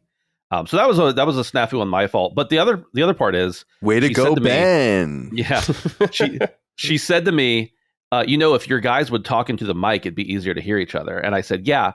There's 7 of these guys, and they all speak into a microphone for a living, and only 3 of them are using the microphones correctly. I'll let you guys figure out which 3 of them. I was definitely one of them. You were one of them. Okay, I'll give you. Was that. I'm just gonna say yes, and anybody who asks me, I'm gonna say yes, even though it can't be possibly true. Well, tell me if I didn't. You gotta be honest with me. No, you were fine. No, okay. Most everybody was fine, like 70% of the time. But then there's like the other 30% where you're like, talking, and oh yeah, your microphone goes way over here, and so that was part of it too. Was just that like we were all sitting next to each other, and we also had the audio coming from these big speakers on the left and right. Anyway, so yes, there are some technical difficulties. I will make note that we need every other venue we've been to has just had monitors in front of us. And then the other thing about a monitor is I had one, I didn't want people to see the Family Feud board except for like in the style of Family Feud. But with Jeopardy, I should have had like a confidence monitor. But they just installed that projector. We were one of the leverages for them to install it. Because they'd wanted to install a projector and hadn't been able to. And then they were like, okay, we got another show coming in that wants it. They're renting the place. Let's get a projector. And I got there and they're like, here's the screen. And I was like, that's right on top of where they're going to be sitting. They were like, yeah. I was like, oh, this is great. I'm glad you got a projector. It was great. But if I had realized, I would have made note, had a confidence monitor for everybody to see that was on stage. And then, of course, I asked them, do you have a monitor? And they were like, we don't have that. So I can't blame them for not having something I didn't tell them we needed until the day of the show. But little things to learn. You fucked all this up, Ben. Yeah, I did. You did great, Ben. I know. I did. Much fun. I'm just like, oh yeah, I have a very critical opinion of myself and beat myself up over stuff. And Colin's like, yeah, you're trash. Good job. Good job. Fucking trash. Trash. You're still employed, aren't you, Ben? So it can't be that bad. You need me right now. Yeah. You need me right now. It can't be that bad. We'll see what happens when Dustin comes back. But yeah, technical difficulties in your life. How do you deal with stuff?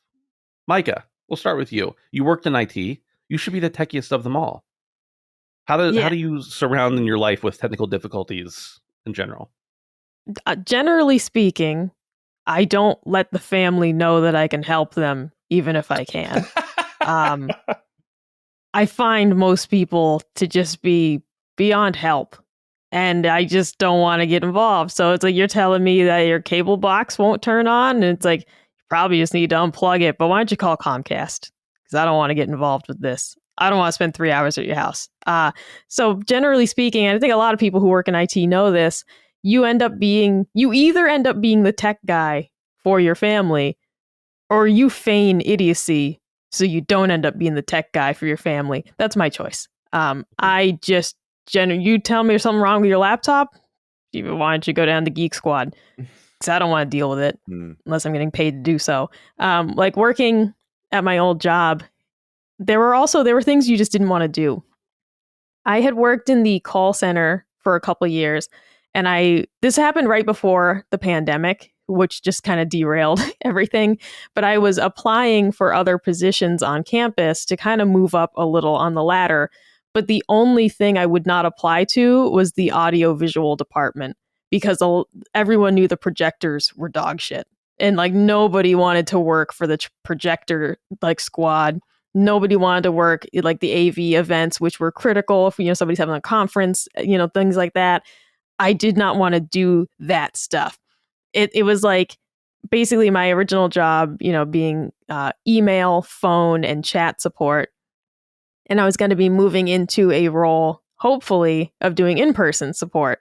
But that was the one thing I was like, I'm not applying to be the projector guy. No fucking way. Like, because those are issues that only arise at the critical moment. Everything's fine during sound check. Everything's fine the day before.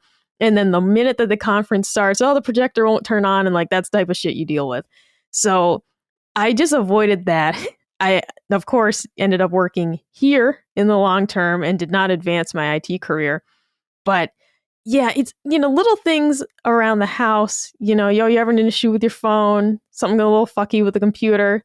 Yeah, we're able to fix our own problems. But if I'm out and about, or if I'm at a relative's house and something's wrong, I just pretend I know nothing, because it's like, oh, I'm not dealing with this. Unless it's easy, right? If it's something, I'm not saying that if Colin's mom said, oh, like the Wi-Fi on my phone isn't working, I mean, I'll walk over and see if it's on. Type deal, I'll help. But anything past that, it's like, I'm not getting involved. Not for free. Like tech support is hell. And I just won't do it.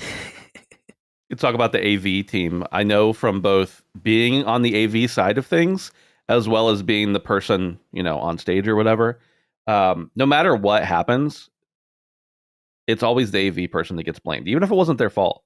Like whether you're the AV person, that. And if you're not the AV person, if you're the person on stage, you can just blame the AV person. And most people are going to believe that's true. So they are the fall guy most of the time. It's true. Yeah, it's just one of those things of, I don't know. I don't miss working in IT. I'm happy I did it because it's a practical life skill to be able to diagnose some of your own problems. It's a practical life skill to just have. But, oh my God, no, in my daily life, if something's going amiss, don't ask me for help. I'll just pretend I don't know. I'll just tell you to call Comcast because I don't want to do that. I don't want to get involved. But what if you were the one with the problem with Comcast? What would you do? Would you fix it, or would you just call Comcast? I mean, it depends. Like, so here's the deal, right? I know it's just an example, but yeah. Pretty much everything in IT, it literally is turn it off and on. Yeah. And the problem is that people will roll their eyes and they think you're treating them like an idiot, and they won't do it. And the literal answer most of the time is to just turn it off and on again, and it fucking works. And people just don't want to do it. And this is why when it comes to family needing tech support, it's like, I just don't want to get involved, because you're not going to listen to me, or you're going to tell me you already did it. And I'm just going to say, do it again. That's so weird, isn't it? It bothers me because I'm not a technical person at all, as you know, but that's like always my first thing. My phone's not working right, shut it off and turn it back on. My PC's fucked up, turn it off and turn it back on. And then if it's still messed up, then you get nervous. Right. Like certainly you should know at this point. Why wouldn't you want to just solve the problem? In other words, like you're going through all this problem to like call someone you don't believe. Like you don't take 2 minutes. It's not like Windows 95 where you had to restart your computer. It took 6 fucking minutes. You were totally like literally you were totally impatient. Now it's like my computer starts up in literally 10 seconds. It's like what is the big deal? And it does 9 out of 10 times. That is the problem. Yeah. Yes. And there are reasons why that works. Not like, don't get into it, but it's just one of those things of people think you're treating them like they're stupid. And it's like, I'm just telling you that this fixes it most of the time. But working in IT, they would have some guy come out on site simply to restart the computer because fucking Martha in accounting just refused to do it. And it's like, you bitch. If you thought we thought you were dumb before, we definitely do now. It was just one of those situations of like, dude, just try the simple thing first, because it usually is just the root of the problem. Is like, oh, the Wi-Fi's down, just unplug the router and plug it back in. You know, like, yeah, most of the time, the only issue I ever had, like with the Wi-Fi at my old apartment, for example, I had Spectrum, and I was very lucky because only once did I have an issue. And even then, it was just a matter of like, I just unplugged it for a while, plugged it back in, good to go. Did not need to call the Spectrum guy to come out to my house. Like, everything was fine. You only need to have like 1 point on your skill tree for like IT savviness. Just 1 point, you know, just turn it off and on again. You'll solve like 95% of your problems, basically. Yeah. My wife is, by her own admission, not a technical person whatsoever. But there have been, it's funny because anybody in my life who asks me, and I am a techie person, but anybody in my life who asks me, how do I do this? I'm like, I can't tell you. I either just have to do it, or most of the time when I do things, I have to also just Google them. Like, I can Google it and then know what that says, where some people maybe don't have the experience to understand that. But my wife's phone will frequently be like, it's out of storage. And she doesn't care about phones. She has like a 4-year-old phone or something like that. She's like, it's full. And I'm like, it's not full. She's like, well, I'm like, look at the storage breakdown here. And she's like, well, what's all this other stuff in it? I'm like, restart your phone. She's like, but it's full. It says it's full. I'm like, just restart your phone. She'll restart the phone and it like deletes that cache or whatever that's in there. And I'm like, how long's your phone been on? She's like, 6 months, something. I'm like, yeah, just like once a month, just restart your phone and it'll be fine. Eventually, sure, you can fill it up with pictures and videos and everything, but your problem is you don't restart your phone. Like, you're telling. Let's check my tab count right now, because we the Reddit mods in that we have a Discord group with. Anyways, they make fun of me. As of right now, I have 72 tabs open on my phone. I could maybe get it down to 50, but like I'm rocking my daily tab counts around like 50. It's like, I know. How often do you access them? Well, you're a hoarder, a tab hoarder. You're gonna go back to one of those tabs one day. You're gonna be like, oh, I know I have a tab for that, and you're gonna go back to it, and it's like, this site shut down 4 years ago. Oh, that happens frequently. Yeah, I don't know. I am a hoarder. I have like my daily like 50 tabs that that's like the baseline basically. But the thing is that I know why the phone's running slow, and it's my fault, but I'm not bothering anybody with it. But I know why. Yeah, it's so funny. You and I are the total opposite, where I love closing tabs and like things that I don't need. Like, I was like that when I was a kid. I actually fucked up my own computer when I was a kid and had to put Windows 95 on it again, because I would go into, or it might even have been Windows 3.1. It was that early where I'd go into like the system settings and see what I could delete. And like, I would just delete something and then see if anything happened. And then, because space was really premium, obviously then. We probably had half a gigabyte or something like that, you know? And then I eventually crashed my computer by deleting something that you weren't supposed to delete. And I don't even think you can do that stuff anymore, by the way. Like, I don't think that it even lets you, or it like warns you when you're deleting that stuff now. But back then it was just like, yeah, do whatever you want. Oh, yeah. Lockmart's new video, he talks about trying to install a game and he couldn't make space for it. So he just deleted Windows 95 and then he couldn't play the game either. Sounds familiar. Oh, is it like Colin is like chronic email deleter, but of important emails. I'm like, because it'll be something like, okay, this thing broke. Do you have the order receipt? No, because he immediately deletes it. And it's like, well, we can't return it. There's no proof we bought it. Like, or, oh, where's the warranty information for the fridge? I deleted that email years ago. And it's like, we have to keep some emails. Yeah, I do. Some things are important. I do delete some things that I need, but most of the time I don't. And basically my whole mantra with email is that, and this is totally reasonable. It's like nothing worth like rolling one's eyes at, for instance, in my opinion, is like people email back and forth. And then I've never deleted one email I've ever sent. Not one. I have every email I've ever sent. And in those sent emails are all the correspondence with all those people. So I don't need to keep their shit in the inbox. You know, it's as if I had the last word on all those conversations. We don't need the email from Jaffe. We need the email saying that, oh, here's your receipt for buying a fridge. Yeah, like, but I don't need your correspondence with fucking Moore's Law. All right, I need the proof that we bought this oven and it's gone. But yeah, I do that. I've always done that because it's an organizational tool for me. All of these things are organizational tools, like keeping my inbox to exactly. I like my inbox to be one screen where it's like, this is all of your mail and this, you don't even have to scroll. This is everything that is like on the docket, as it were. And then I like, and my setup here, I have 2 big monitors and I always have my email I separate it into 4s, right? So it's like, half and half, half and half, always email on the left side, always open. And it's just like the things that are kind of most on your mind, the things that are kind of circulating right now, something with the accountant, something with the lawyer, whatever. And then always on the far right side, Spotify. And then in these middle 2 where the screens meet are typically 2 separate Chrome windows, one with my Patreon and Twitter and one where I like do shit on it. So I just have a very specific way of organizing my life. Yeah. And I got to highlight, because we're going to get comments about this. The reason why these emails are important is because Colin loves check out his guest. So when there's no account created, there's no way to log into the website and find the order. This is why it matters. So I don't want people are going to be like, oh, just log in and go find the order. Some websites are sophisticated enough that if you make an account later, the order associated with your email will be there. Most websites do not. It's also worth noting that I do drag important things into other folders as well. I have a folder of receipts for every year going back to 2017. And then I have the following folders.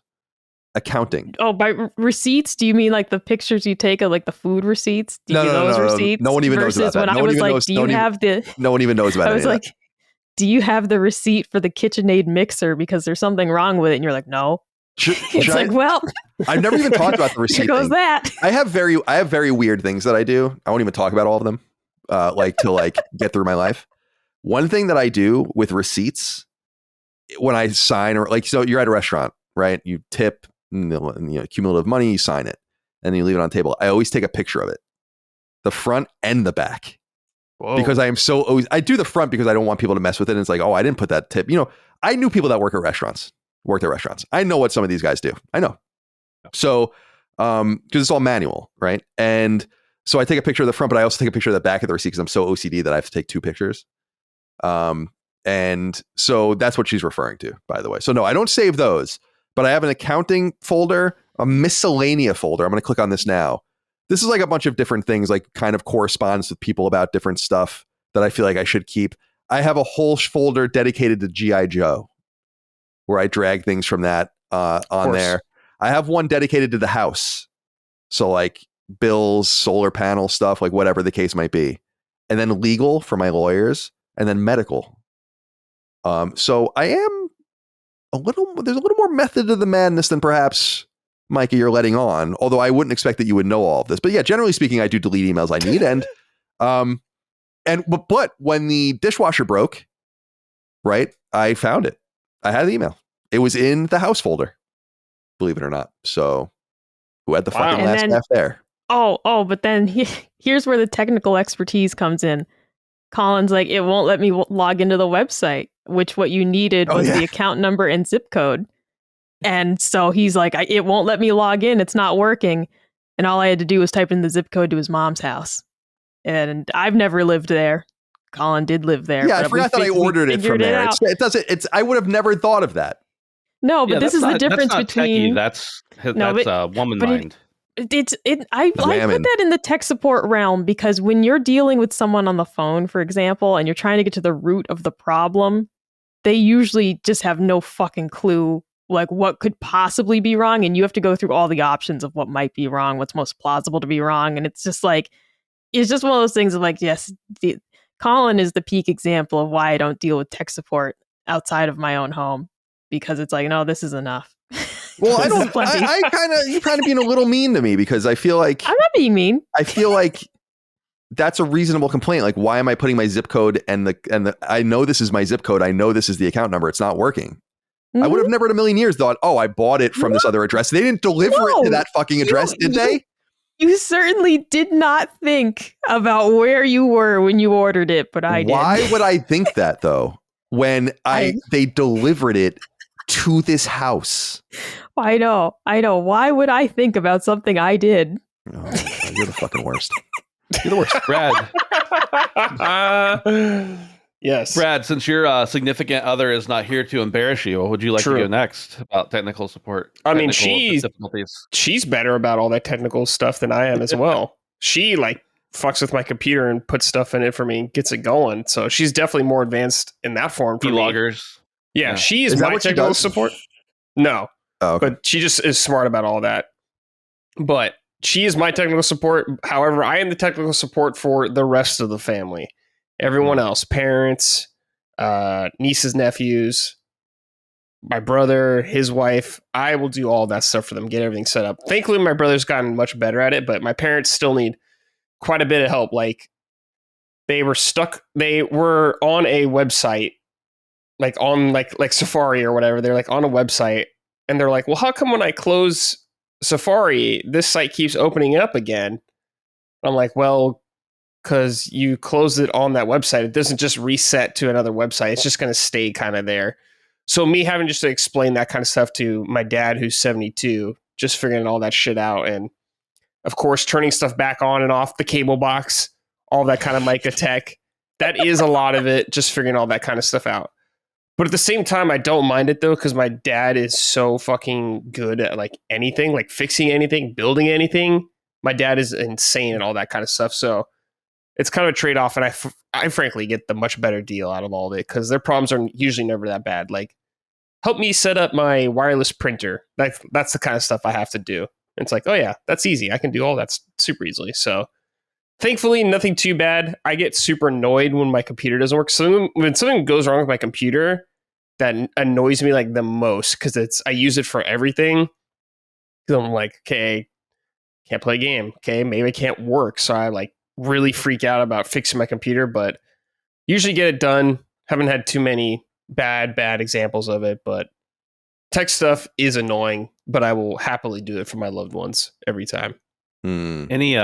Anytime something happens with my computer, I'm like, and I know how to fix stuff, right? Yeah. I'm like, great. It's the motherboard. I'm gonna have to replace the whole thing. Oh, the motherboard, dude. Yeah. Like it's never the motherboard. One time it was the motherboard, but catastrophic. That was like 5 years ago. But yeah, I'm always like, in my mind, I'm just like, okay, I can't immediately figure this out, so it's obviously going to be hundreds of dollars. It never is. It never is. Yeah, motherboard going wrong, dude. You're fucked. I wouldn't know. Yeah. I wouldn't have any idea what was wrong. It's funny, man. I rarely shut my computer off, but I just walk away from it and it goes to sleep or whatever. And then 1 out of 10 times or so that I'll start it back up and sit at it, the fan is just really loud. Like it just like makes like a really loud noise, and I just smash the shit out of the back of the computer with my hand, and it stops. You like punch it? Yeah, I've been doing it for 4 years. Like it's an old jalopy car. Yeah, I just like that. smack the shit out of it, like right over the fan. Just smack the shit out of it as hard as I can, and it fixes it every time. Okay. So that's my level of fixing things. You're doing that 10% of the time you use your computer. Yeah, it just like it's like going too hard or something, like and making a weird noise. Yeah, I would say about 10%. Probably calm itself back on again. It'll probably calm itself down after a little bit. Yeah, it's not supposed. It's not that it's like it's loud. Like it's not supposed to be as loud as it's being. Like it's grating on something, or I don't know what the hell it's doing. But for some reason, like I just smashed the shit out of it. And I think Dustin built me this computer 4 years ago, and I think I could literally use this computer forever. Like I remember when I was younger, we had my first computer was a Magitronic 386, and then we had a 486. Then I got a Sony Vaio the first year it came out. I didn't realize that we had like one of the first Vaios, but we did. I only knew that many years later. I was like, holy shit, we actually had like the first Vaio model. And every time we got a new computer, and then we got like a compact, and then I got my own Dell. Remember it was a big deal to build your own Dell computer? I do. And you could like go on the website, and I bought my first one for $500. I think it was like 256 megs of RAM, and it's probably at the turn of the century or whatever. And I was always eager. It's funny. I was much more technical as a younger person and much more into computers as a younger person, specifically like software programming and stuff like that. And I was into it for a little while, but I'd always want the next thing. And it was always like this, almost immediately your computer was insufficient for what you wanted it to do. I'll never forget that. I was like, what the fuck? I just bought, like, we just got this family computer and it sucks, you know? And it's like, oh, I have the Pentium 2 now, and then the Pentium 3 and the Pentium 4 and all these different processors and so on and so forth. But now we've gotten to a point, I guess it's Moore's Law in some sense. We were bringing up Tom before, where I'm like, I think I can use this computer forever. Sure. I don't know, like, this computer is so powerful and so unnecessarily powerful for 2020. I don't think it's very powerful anymore. Where I'm like, it has a GeForce RTX 2070. I don't know. I think it's pretty mid-tier now, but it was pretty nice back then. I think they were even hard to find when I got one. And I'm like, this is so great. Like, it just does, because I don't play games on PC. Yeah. Right, you're just doing word processing. Right, like just on the internet. You know, I go on Steam once in a while to play Lilymos stuff, but yeah, that's like, and that's not intensive. And it's a great example, Ben, of why I'm a console gamer. I think people often are like, why don't you build a PC? It's like, well, I'm not a fucking huge nerd, first of all, and second of all, I don't want to deal with all of the nonsense that you have to deal with. Where I like to just, I'm stupid with tech. I am. I just want to turn it on and it works. If I turn this computer on one day and it didn't work, I'd have no idea what to do. You know, like I wouldn't even know where to begin. Dustin had to come here in person to set this thing up. You know, he built it. Now he wanted to build it. He was into it. I was like, yes, spend whatever you want and just build me a computer that you think will be good for. I guess I need it for Premiere as well. Which is this computer renders so fast compared to my old computers, like where I'd have to like leave videos overnight to render. So there's that too. But it just goes to speak. When things are, I've gone into it many times. I don't like when things break. I don't think anyone does, but I don't like it because I'm like, well, I'm not going to do anything about it. So like, I don't know what you want me to. I don't know what you want me to do. I have this intuitive thing where I'm like, the internet's slow. I'm going and unplugging the router. And then I plug it back in and it works fine. Like, that's the extent. And I have those kinds of instincts to do those kinds of things. But I will hire someone to fix the computer or look into it if and when the time comes. I don't want to deal with the technical difficulties. And I'm put off by them. And I've had to deal with fewer and fewer of them as I've gone on, because what we've done is become more and more lo-fi as I've gone on in my career. Dude, things used to break at IGN all the fucking time, and these were expensive ass, like we had Avid, for instance, which is a very expensive video like sharing and editing thing with like physical boxes and all that stuff, and no one of those would go down. We'd have to like, it would fuck everything up and people would be fucking melting down, you know. And then it kind of funny when we had to deal with all of our own stuff, like this didn't work, our internet didn't work, the camera's not working right, like, and it used to drive people insane, especially Nick. We have the funny ass story about Nick throwing a poster tube like a spear once because like he was looking for he was so angry, like picked this thing up, just fucking chucked it like a caveman chucking a spear. And it's like such a funny visual because like something wasn't working. And I think that's like some sort of subconscious thing in me like more and more lo-fi, more and more lo-fi, more and more lo-fi. So there's not that much that can break. So yeah, that's why I don't want to fix things, dude. I don't want to deal with broken things. I'm not made for it. You know, I'm if I don't understand something, I am not interested in it. And I am too old to change.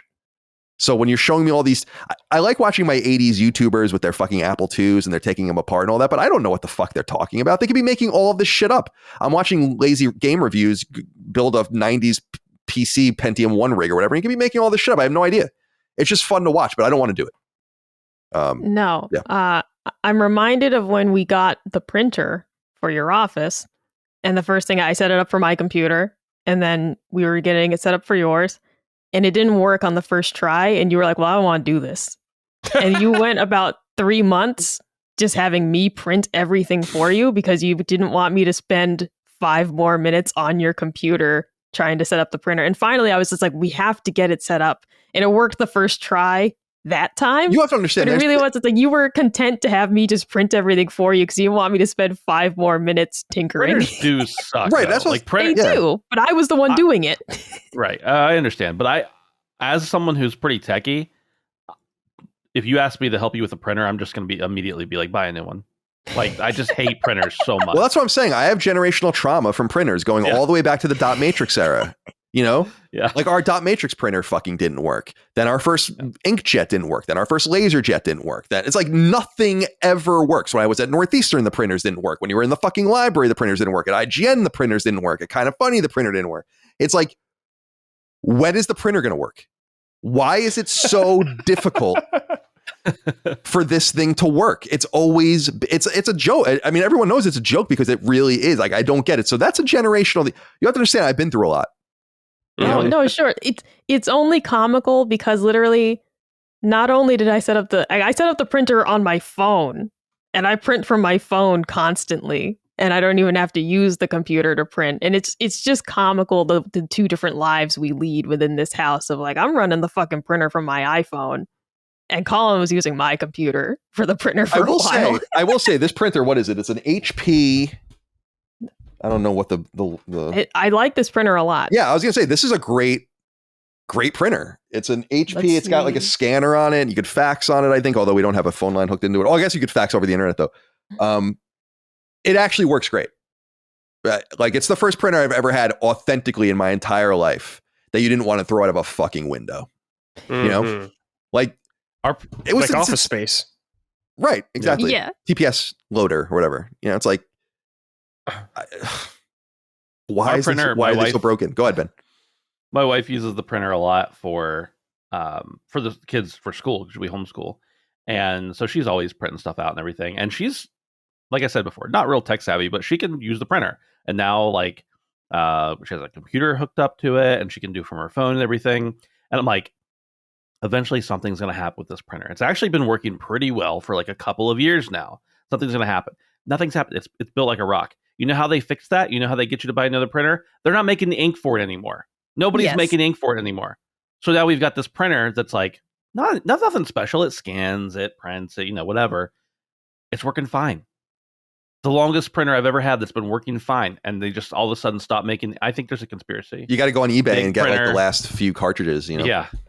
Just stockpile them. Yeah, because that guy Lazy Game Reviews, when he does the old printers with ink ribbons, he has to like go buy like literal old new stock or whatever. Damn, or new old stock. It's the whole ink thing is a whole, why do we even, there's got to be a better way, right? Like with laser etching or something like that. Like, why can't we burn there's just got to be a better way. It's all a fucking racket. I barely ever use paper.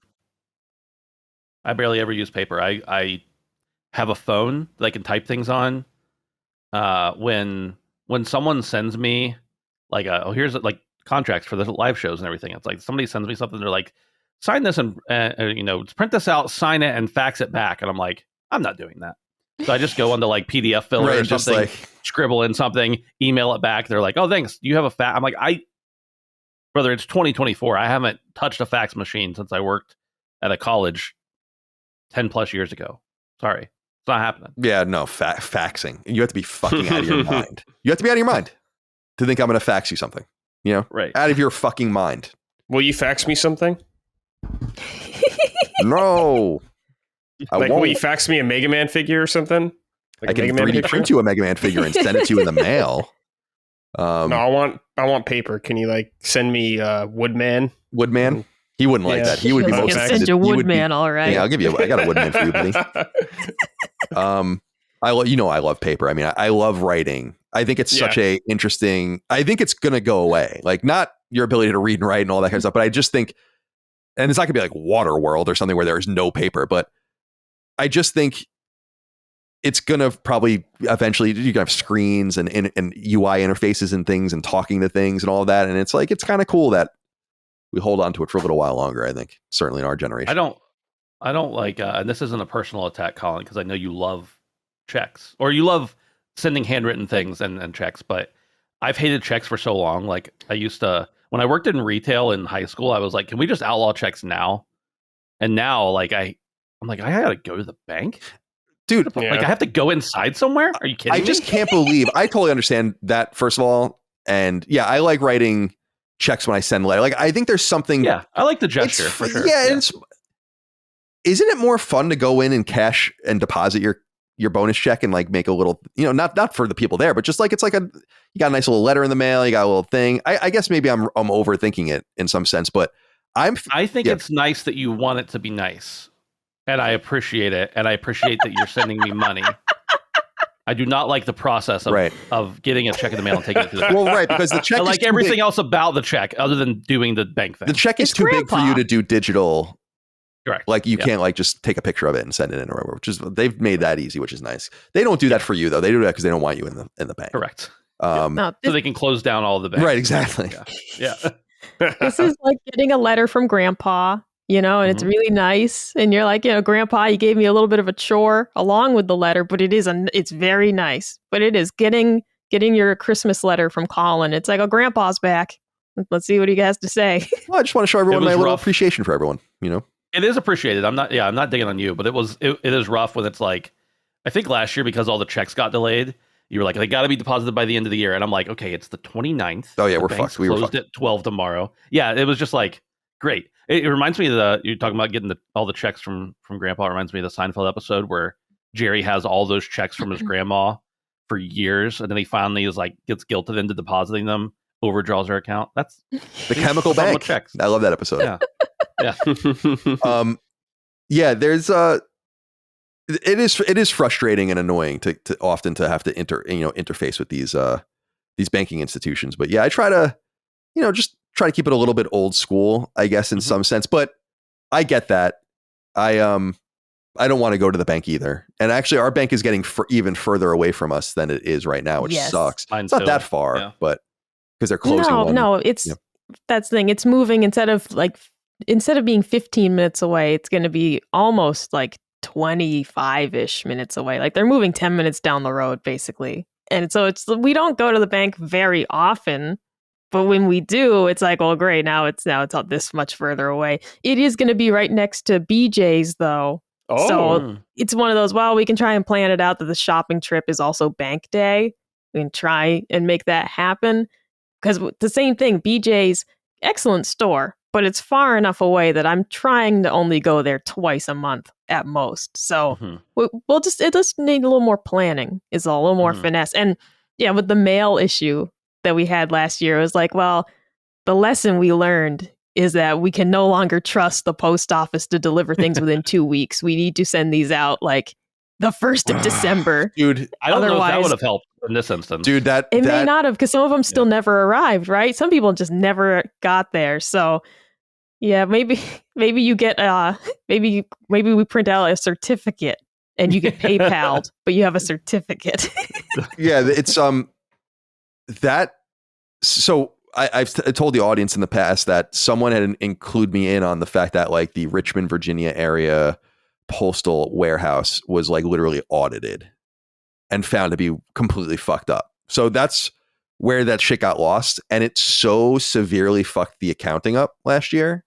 Not in a way where it's like, it's just like all the numbers were wrong. Where my account, so I pay everyone their certain amount. They get their forms at the end of the year. Dude, I haven't paid myself this year, so I still have to do like all this stuff, just like kind of flying by the seat of my pants. But I have all these numbers. It's like, okay, so this is what Ben needs. This is what we paid Dustin. This is what we paid all these things. He's like, every one of these numbers is wrong. Yeah, like every one of these numbers does not rectify with the bank. And I'm like, what the fuck are you talking about? And then I was looking at the numbers. I was like, what did I do wrong? And then I realized the differential between the number I gave him and the number that he came up with was the bonus for every single person. Because even when I did them digitally, because you guys might remember during vacation, I was like, fuck, I got to send you guys all your things. Like they need to be out of the account this year. It didn't actually, I did it on the 29th, but it didn't go through until the 2nd. And I was like, oh, you motherfucker. Mine shows up in my account as the 29th. That's good. Well, I don't know what we're going to do. I think I don't either. It doesn't matter. I doesn't really don't think that was in your taxes last year. I think it's going to be in your taxes this year. He'll tell me when the time comes. My accountant, he just comes, fucking flies out of nowhere every once in a while. It's just like, all right, time to do things. He just did that a couple days ago. He's like, he logs into the bank account like once a quarter just to kind of ingest everything and do the bookkeeping. But he just like appears like out of nowhere. He just activates. Yeah, like he does. Like he'll just email and be like, all right, I'm ready to go. And I'm like, dude, I'm like not, because like he's logging in. He needs like my number. I have to send him the number, the security number, and all the rest. And I'm like, dude, it's like 3 a.m. or whatever. Like he's in California too, so he's out there. But I met him in New York, and he seemed like a very nice man, but he was wild. Oh, no, that's my financial advisor. That's a different guy. Oh, your financial advisor. I met him in New York, and he seemed like a nice man, but he was wild. Yeah. He is interesting. Yeah. Alex. Seemed like a good guy. Yeah, he's mad at me for a few reasons because I'm very conservative. Yeah. Like he's like, I'm paying my house off and all that. Like I'm going to pay it off at the end of the year just to not. And he's like, well, I can make 6% back on that. I'm like, I don't care. I just don't want bills. Thank you, Alex. You do a great job. But yeah, I'm like an old man. Like I'd be the same thing. I'm the same in all things. Mike and I talk about it with football. Like I'd be the most conservative play caller in football and the most conservative coach like that you've ever seen, punting all the time, running the ball constantly. Yeah. That's just how I am. I want the sure thing. Bird in the hand. More than two in the bush. Is that right, Micah? No, that's not the Belichick way. That's not the Dan Campbell way. Yeah, it's true. All right. Are we good on this topic? Did we go around the horn? I think so. I think so. Okay. All right. So we got to San Diego. We're at the venue. We had some tech difficulties. By the way, I thought the show was, from a serious perspective, I thought it was really well done. The monitor thing would have been nice. I think they're caught in between a rock and a hard place at venues like that, though, because you reach a certain threshold. Like I even experienced this. Ramon experienced this himself with Bad Rabbits, where if you play with a small band, like when I was in college and I played with my band, you'd have monitors screaming everything back at you on the stage.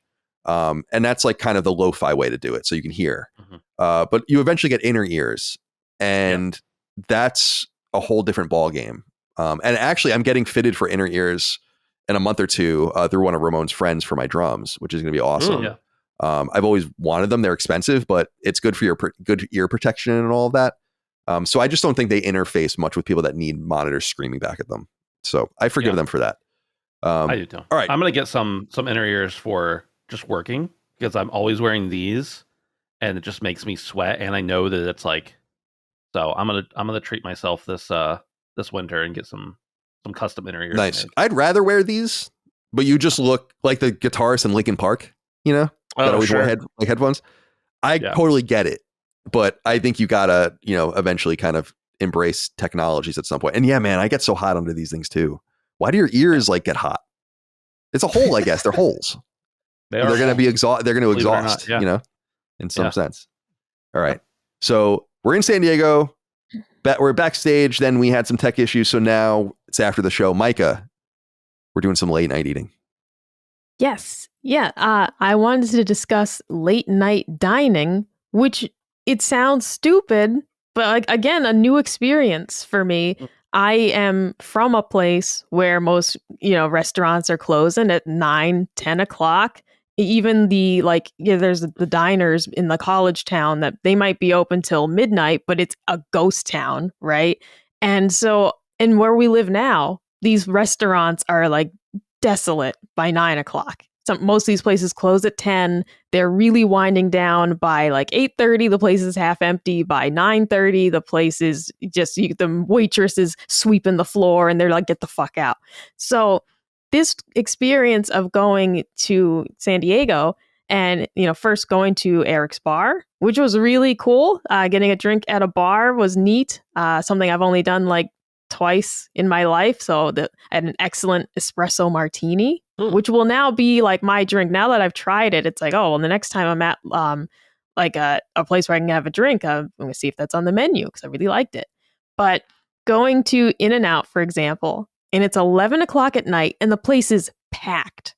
And packed with clearly like concert goers. There were a lot of people dressed in cowboy outfits. So clearly there was like a country music concert or something. There's tons of children. There were children in cheerleading outfits. They must have had some sort of competition. There was just, the place was fucking packed at 11 o'clock. And it felt silly to say it, but I was like, I've never seen this in my life. A place so busy at night. I had been to the late night diner back home many times back in college, but it was always just like 3 tables of people. We're all ordering pancakes. They're just, and the owners, they're just waiting for midnight so they can get the hell out of there. So this experience of going somewhere, not only is it open late, which is fantastic, but it was like the lobby being open late. McDonald's, for example, yeah, they're open till 1 a.m., but the dining room closes at 10. Like it's that type of stuff where it's like, yeah, they're technically open, but to see it so busy, so hopping was just weird. I have really experienced no nightlife basically in these places where I've lived. So I enjoyed that immensely. It makes me look forward to hopefully someday going to Las Vegas because I'd like to see like even more, nightlife, let's say. Yeah. But so I want to talk to you guys about late night dining, if it's your preference to go places very late. Like Colin and I, we go out to dinner every Friday. Usually 8 o'clock is what we make the reservation for. And it's a happy middle between it's not quite so busy. Like usually like the families by then have cleared out. So Yeah, it's just especially a little around quieter. here, still suburbia, Right. So it's a little quieter because you're usually down to just couples are out by then versus all the families with kids, which I don't mind. It's just the experience of I just want to be a little quieter. Like when we go to the brewery, for example, if you eat outside, it's kid city. And that's like the understanding is that all the kids are out there playing soccer and whatnot. You just want to eat inside if you're just there with your wife and whatever. So, Brad, I'd love to start with you. Do you have, we only got to see a couple places. Do you have any favorite late night dining spots? Are you into the late night dining scene, or is it something you're, used to be into, not anymore? Talk to me about this. Yeah, I used to be like way more into late night dining spots when I was younger. I don't really like to eat that late anymore. I try to like intermediate fast a little bit. So I would try to stop eating around like 8, 9 the latest. But back in the day, like when I was like a teenager and early college years and all that kind of stuff. Oh yeah. I mean, there's In-N-Outs all around me. So those are always crowded. No matter what time of the day you go. They're crowded till 1 a.m. like every night. It's fucking crazy. So yeah, definitely that. There used to be this place called Lee's Sandwiches, I remember. It was like a 24-hour sandwich place, and it's right by our university here, University of Irvine, which is also very close to me. So there's always college kids all around going there late night. Mike, I think most places I remember are just crowded at night, especially on the weekends or like a Friday or Saturday or a Thursday. Always crowded. Always, always, always. I remember playing World of Warcraft with my brother, then us just getting like Carl's at 3 a.m. I remember us doing that kind of shit. No more of that kind of degeneracy. But yeah, I was big time late night eating. Going to Denny's or some shit really late at night after a concert or something. Yeah, of course. Definitely did it. Yeah, it's so foreign to me. I have just looked it up because one of my favorite restaurants back home, just a local family-owned place called Wolfie's. But Wolfie's closes at 8:30 most nights, and on Fridays they're open till 9. Wow. And and Ben, not like small town living is just the way it is. And you might have a couple chains that are open a little bit later, but the idea of having like options at 2 a.m. is just crazy. There's one truck stop diner back home that's 24 hours. You don't really want to go there though, unless you're a trucker, because it's just a little sketchy. Like it's fine to go there during the day, but I wouldn't go there at night. I'm not trying to get turned into some sort of lot lizard as it was. But Ben, one of my favorite experiences, gentle segue. Ben, one of my favorite experiences visiting Butler was the beloved Eaton Park, which seemed to be open moderately late for a small town. But much like us, it didn't seem like you guys have a ton of late night options. So I'm curious if this is something you enjoy when you travel, or maybe there's a hidden gem besides Eaton Park that I wasn't aware of. Yeah, Eden Park sucks. No, it doesn't. No, nobody. It's also great. If you're listening to this, Eaton Park's awesome. All right, it's great. It's great because there's like, it's diner food. It's a little more. It's a little more than diner food. Don't get me wrong, but it's like I don't know. It's like a local chain family restaurant. But the thing about Eden Park and many, many, many places, not just around here, but everywhere, is that post-COVID, a lot of them aren't open all night anymore. Like Eden Park used to be 24 hours. McDonald's used to be open 24 hours. Like things like that where they're just not anymore. You know, if they're open till 1 a.m. now, it's kind of an anomaly. And I know that that's the case other places as well. Like when we were in New York, for instance, I used to go to New York very frequently pre-COVID, and everything was always open all the time. And now I was like walking around the streets of New York at 9 o'clock, and everywhere but like a couple pizza spots and a Taco Bell was closed. So it's really weird how that works. But as for late night dining, I've got a lot of good memories from back in the day. Like, you know, when I lived a little bit further, about an hour from here, and it was a small town, but the thing that was open all night, all day, every 24 hours was King's Family Restaurant, which is fine. It's kind of like Eden Park in a lot of ways. But and by the way, I actually love Eden Park, but I don't think it's phenomenal. Like it's not good food. Yeah, it's totally fine. It's totally fine. Yeah, it's like Denny's. Eden Park. Yeah, it's serviceable. Yeah, exactly. It's like Denny's. And but this King's Family Restaurant was open all night. So when I was, you know, a teenager and stuff, hanging out with my buddies, even early 20s, we'd go, and usually a friend or something ended up being working there, and they'd wait our table, and we'd hang out, and we'd be there all night. And, you know, after we got an appetizer or whatever, we'd just drink coffee or soda or whatever for a couple hours. And that was just a thing to do. Like, what else are we going to do? Like, we're not going to go, you know, to the movies at this time of night. We're not going to, what else do you do at 11 o'clock after you're done with whatever, but except for go and rat around at King's Family Restaurant, I guess.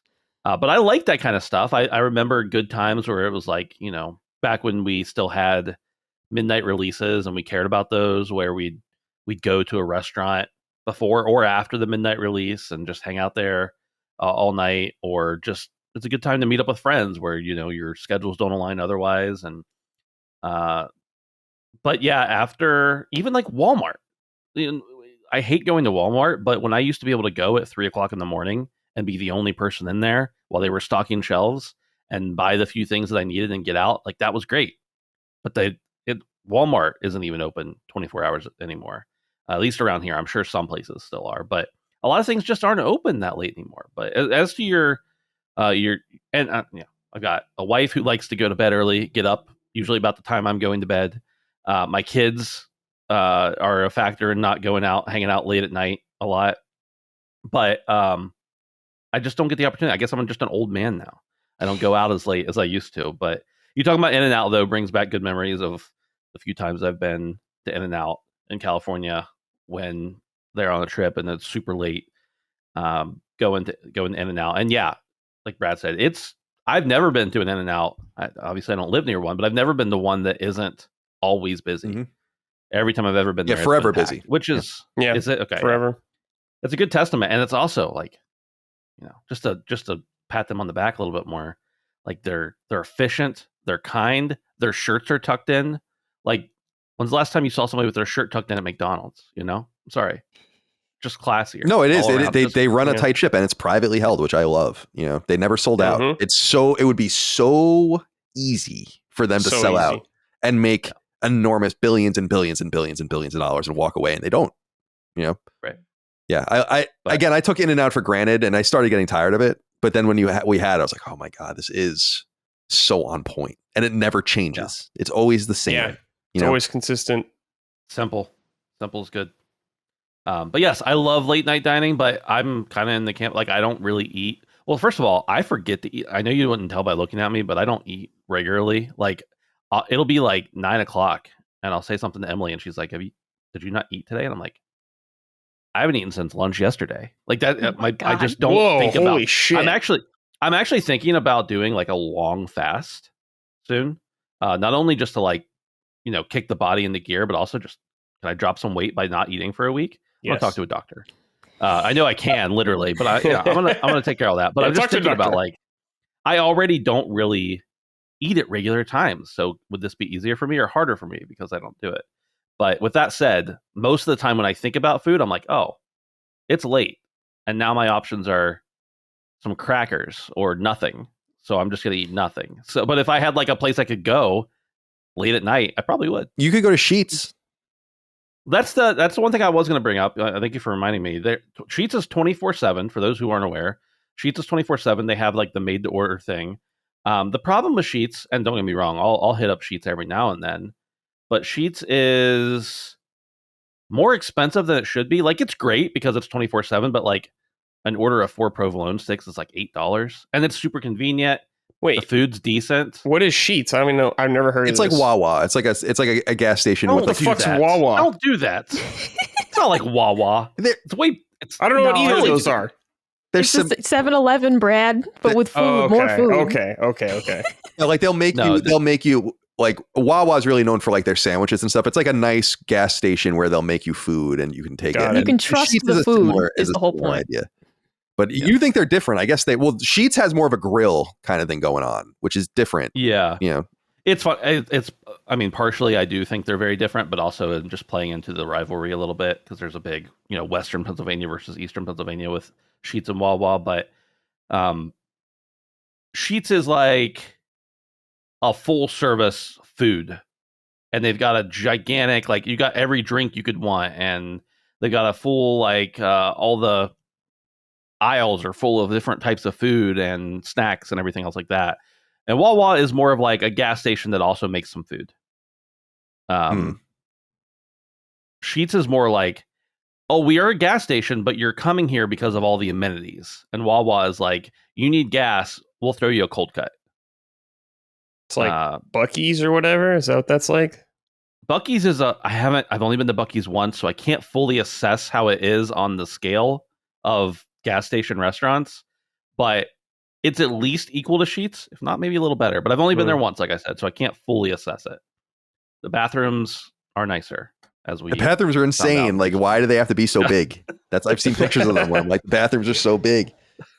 Yeah, shout out to. So you never heard of Wawa or Sheetz? No, Interesting. no. Brad, you got to come visit just to come to Sheetz. Come hang out with me and Dustin. No, I'll We'll come go to visit Sheetz every sometime. night. Yeah. Will I regret it though? Where I'd be like, Butler sucks. No, Butler's No. nice. Well, Butler's a no, nice you may gonna little think love it. Butler sucks. You may think Butler sucks, but you won't think Sheetz sucks. No, Okay. Butler doesn't suck. It's a nice little it's a nice little like old coal town. It's cool. There's like a lot of charm there, I think, actually. In my opinion. Very distinct And to that historic region. events, too. It's like a Rust Belt town. It's very distinct. Okay, cool. Yeah, not only did you have the Burger King slap, that was that. Who would have thought that event would have been topped, Ben? Like, not No. only did that happen, but then We had apparently Brock- some guy got shot in the ear at the fair. Dude, I can't. I said it in the show. Like, I can't get over it. Like, I think about it all the time. That Oh, me not too. that happened in Butler, but that you would have been, your life would have been consumed by it. It would have been over for you for a while. And I don't know if I told you this. Yeah.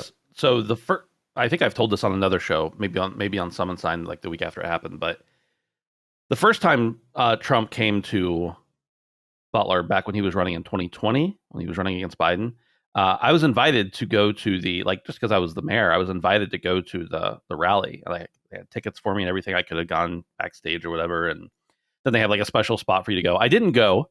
I've always thought it'd be cool to meet a sitting president, no matter who they are. Like I would want to do that. But I didn't go specifically because it was trick or treat night. And I care more about my kids than I do about meeting the president. Unless I could have taken my kids with me, maybe. But I was like, you know what? I'm only going to have like another 5 years till they're too old for this stuff anymore. I'm going to take every advantage I can. This time when he came, I also had somebody. I'm nobody now, but I had somebody call me and be like, "Hey, if you want to go, I got tickets for you." I would have been in those stands where the guy died. Oh my god! If I had gone, like that's where my seats would have been. So the fact that it's a very distant miss for me. If I'd been mayor, I don't know how much I really would have had to do. It seems like nobody really cared about it, even the Secret Service. So I don't know how much I actually would have been involved with the aftermath, other than getting tons of calls. And you would have been attention, some historic figure in the story, in the book maybe. or whatever, which is kind of interesting. Sure, I think about that a lot. More, I think about the fact that there's a non-zero chance I could have been in those stands, right there. So that's the crazier part to me, for sure. All right, where are we on this? Oh, late night dining. Yeah. Why don't you lead us in, the cleanup hitter, the king of late night dining, Yeah. the guy who's always like, I wish we could just go to Waffle House at 3 a.m. We could. Colin, tell me all about it. Yeah, around here, Waffle House is the only thing I think that would be open 24 hours, and Wawa would be open 24 hours as well. And I've noticed with their limited menu. Yeah, they have the limited menu at the Wawa we go to, which is like bullshit. Because when Dagan, I've said this to Mike, I'm like, because he's just like, oh, well, we kind of live in the middle of nowhere. I'm like, no. Dagan lives in a much more rural place than this. And his Wawa is operating fucking 24/7 full menu. It's awesome because we go there all the time. They also have a 24-hour diner in his little town as well. Although I think things have changed after COVID. I've been thinking a lot about why that is. And I think it's people don't go out as much as they used to. There's like some trickle down. Yeah. It's not a surprise, for instance, that in the cities, things are not open late anymore because fewer and fewer people are working there. There's less of a nightlife, people bouncing around, and then that just has a trickle down effect and it sucks. But in the suburbs, I'm like, I don't know that why things would have changed that way. And then I realized that I think it's just people have become more complacent with, in a good way, I think, because I think people waste a lot of money and are frivolous with it. But stay at home, maybe you order in or you just make food, you watch Netflix. And like, I think in the 70s and 80s and the 90s, people just went out a shit ton. What were you going to do? And so I think that that's just had a slow trickle down, which is unfortunate. I do love eating late at night. I don't eat. Eating when I wake up makes me want to throw up thinking about it even. And it's the fantasy of it. So Micah and I stay at a couple times a year at our favorite hotel, the Jefferson, and we get room service breakfast. And every morning, right? Or the night before, I'm drunk usually. And I'm like, I'm going to get French toast or pancakes or something. It's going to be great. And then I wake up and she's like ordering and I'm like, nah. Like I don't like even in the most opportune moments, I'm like, I don't want to eat anything. So yeah, because of that, and I've always been that way. I never wanted to eat breakfast when I was a kid. I didn't like it. I would often not even eat lunch and then eat at night. And that's still the way I am today. And I loved urban living pre-COVID, I guess, when the urban situation was a little more normal, of going out to eat at 10 or 11 or midnight. Like going to a place like my favorite restaurant in San Francisco, Nopa, which I asked Eric because he knows everyone that works at all these restaurants, and I'm asking him what survived, and he was going through the list of like what still exists after COVID, and I'm like, Nopa still exists, and he's like, yeah, but they're not open late anymore, and I'm like, that's crazy. Like, you used to be able to go in there at 2 a.m, literally 2 a.m, and get a bourbon or an old fashioned and a fucking pork chop or whatever the hell you wanted. It was dope, and the place would be dead ass full and it would be like a Wednesday, and I loved, and I think that's what Micah experienced for the first time at In-N-Out, where it is true. I've never been in an In-N-Out. I've never even been in an In-N-Out where it's easy to sit. And I've been in an In-N-Out burger more than 100 times, like by this point in my life. I also told Micah In-N-Out is one of those places, kind of like Chick-fil-A, but I think even more so, where you have to eat it there to get the best experience. You can't take it to go. It's not going to constitute. It's not going to work. That's true. So, and I think a lot of people realize that, which is why it seems even more crowded than it probably is. Plus the whole drive-through situation and all the rest. But it's bad there. Yeah, it's where they're taking your order for the tablet and they're walking through the cars and stuff, and you're just waiting and waiting and waiting. It's good. I don't know if it's that good, but it's good. And I would be curious to see Google. How they have the tracker of when things are open and when they're most busy based on people's phone data. I would be curious to see like when the best time to go to In-N-Out would be. I'd probably say like early or late morning when they first open is probably good, and maybe at like 4. And then I think after that, all the way to close at 2, you're fucked. After that.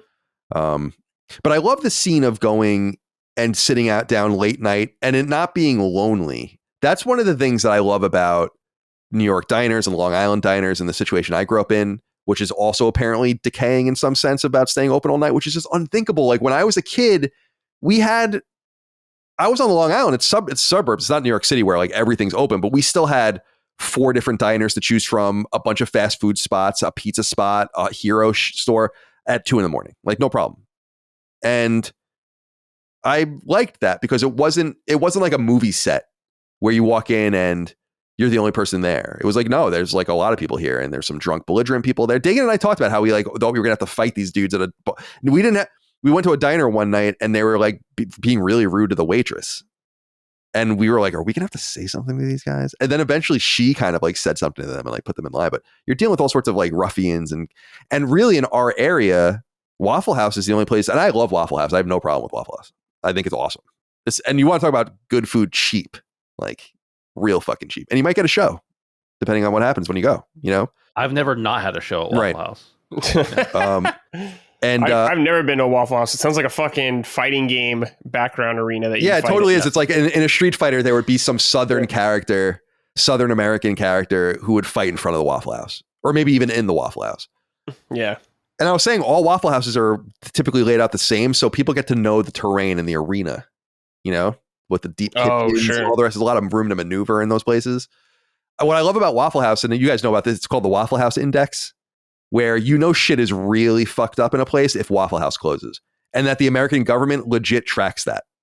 About, like, if there's a bad hurricane or a tornado or something, and then, like, the Waffle House literally isn't open or not operable, then, like, they're like, oh, things are, like, FEMA level fucked in that town.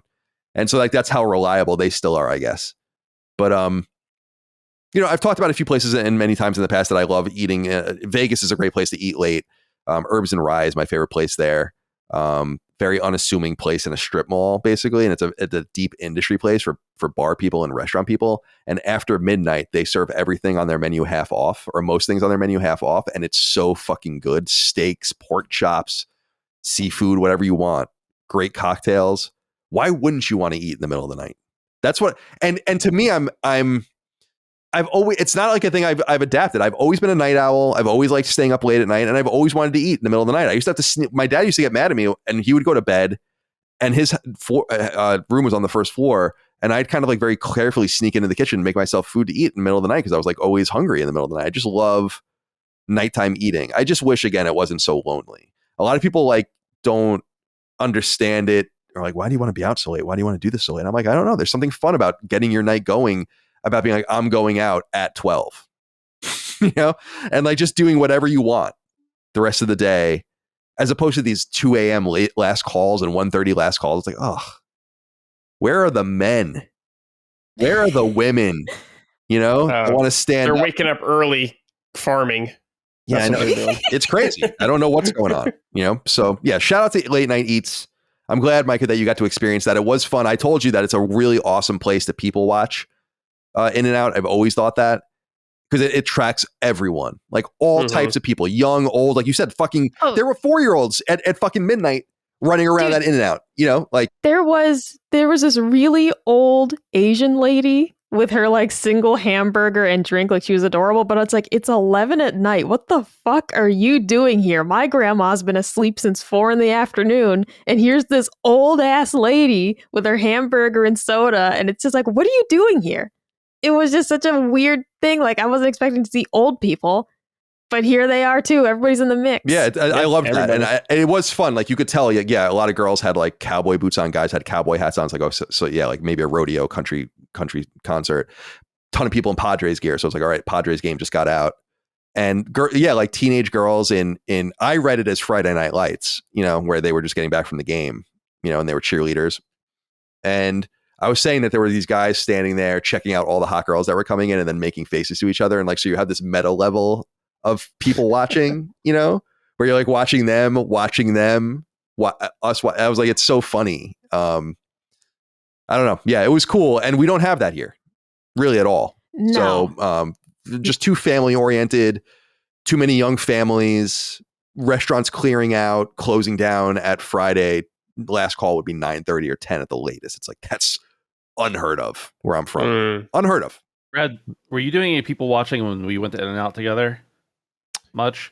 So when we were there, you may have seen there were like a couple construction worker looking guys. They had like on, and both of them had on like "Make America Great Again" hats. And at one point, the one guy sat down, leaned back, and like unzipped his jacket and was like sitting there as broad as he could. And it was a Trump shirt. It was actually the picture from the Trump assassination attempt of him, like, doing the fist.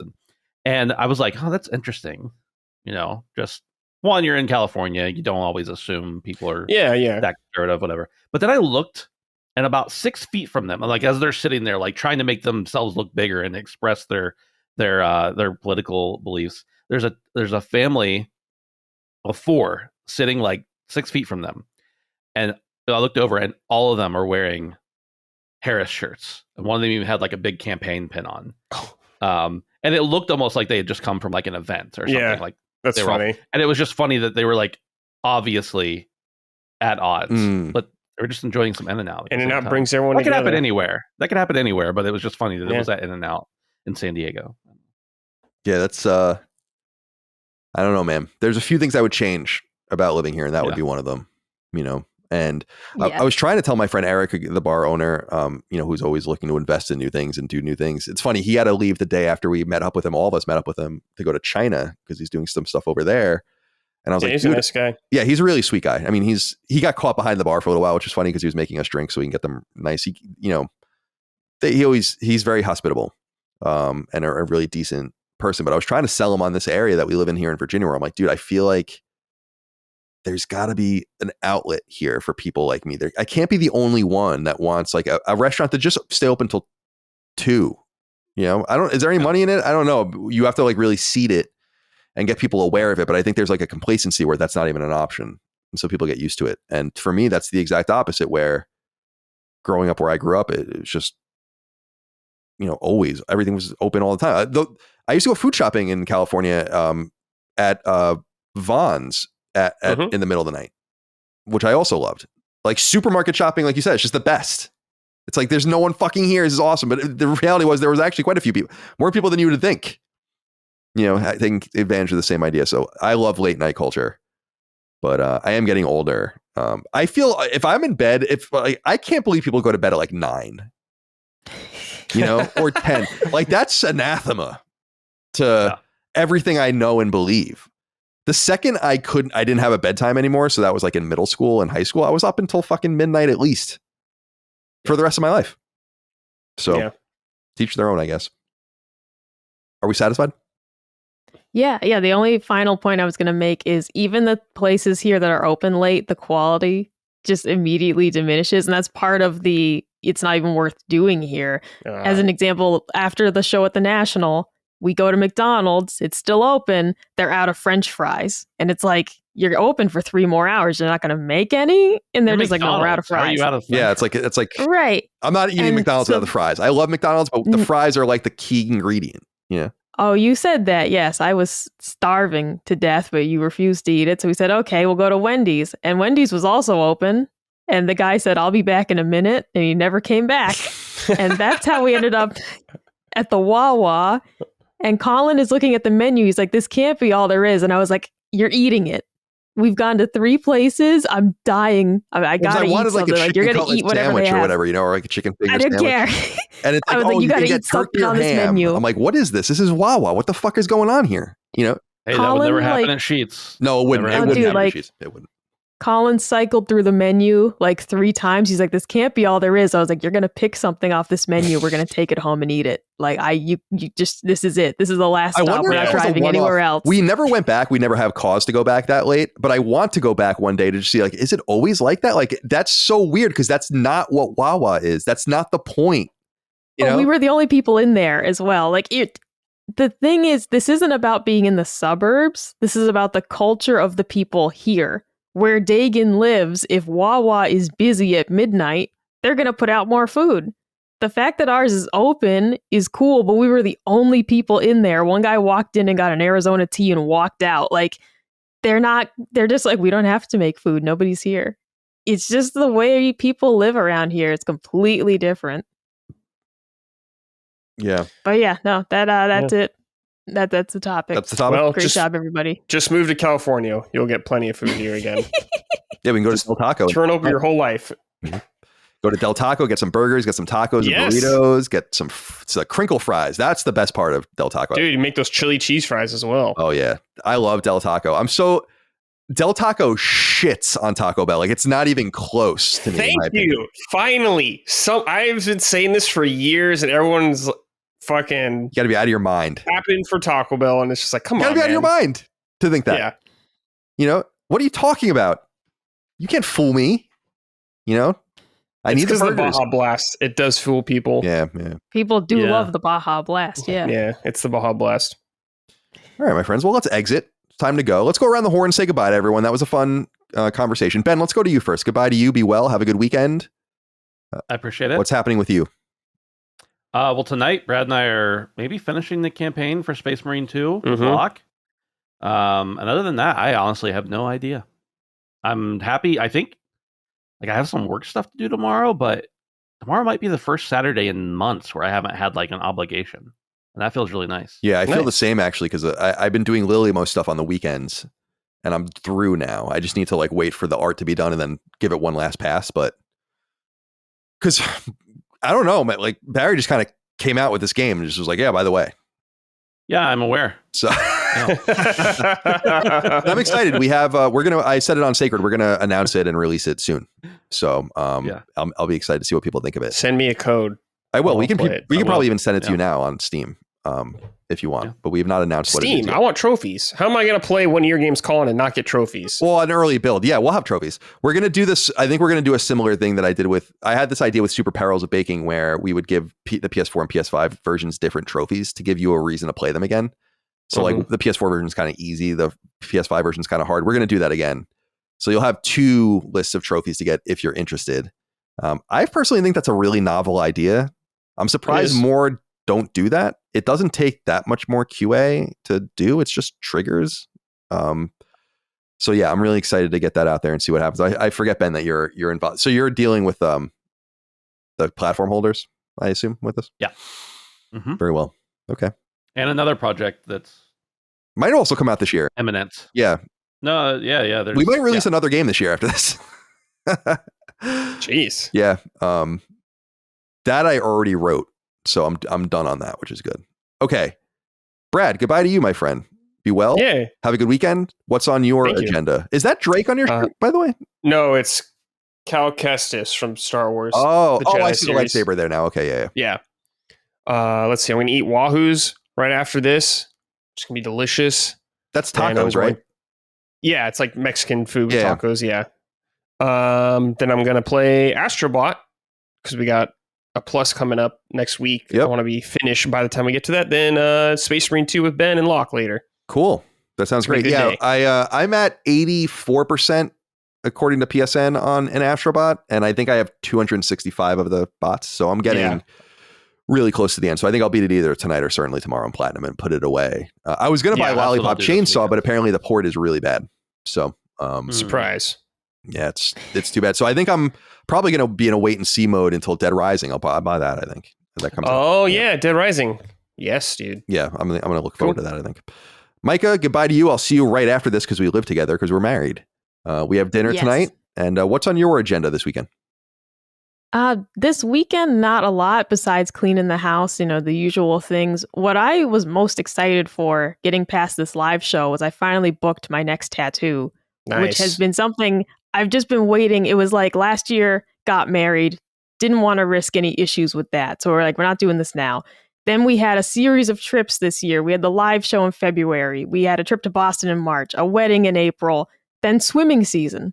You can't swim with a fresh tattoo. So I was waiting to get to fall, then the live show. And so it's like, finally, we're here. I've booked it. It's in 9 days. So I'm very excited about that. But it just was like, I didn't want the live show to be over because it was a lot of fun. It was a fantastic trip.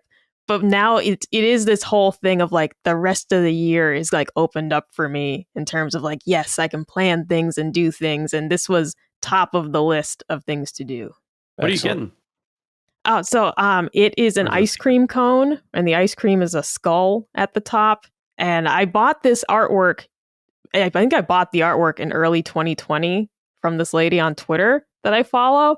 And then the world fell apart, as you saw, and tattoo shops were obviously As you were closed. privy And to. Yeah. right. And even when they reopened and you had to wear masks, it's like, I don't want to wear a mask for 2 hours getting a tattoo. It was just this whole thing of like, I'm just going to wait till the world goes back to normal.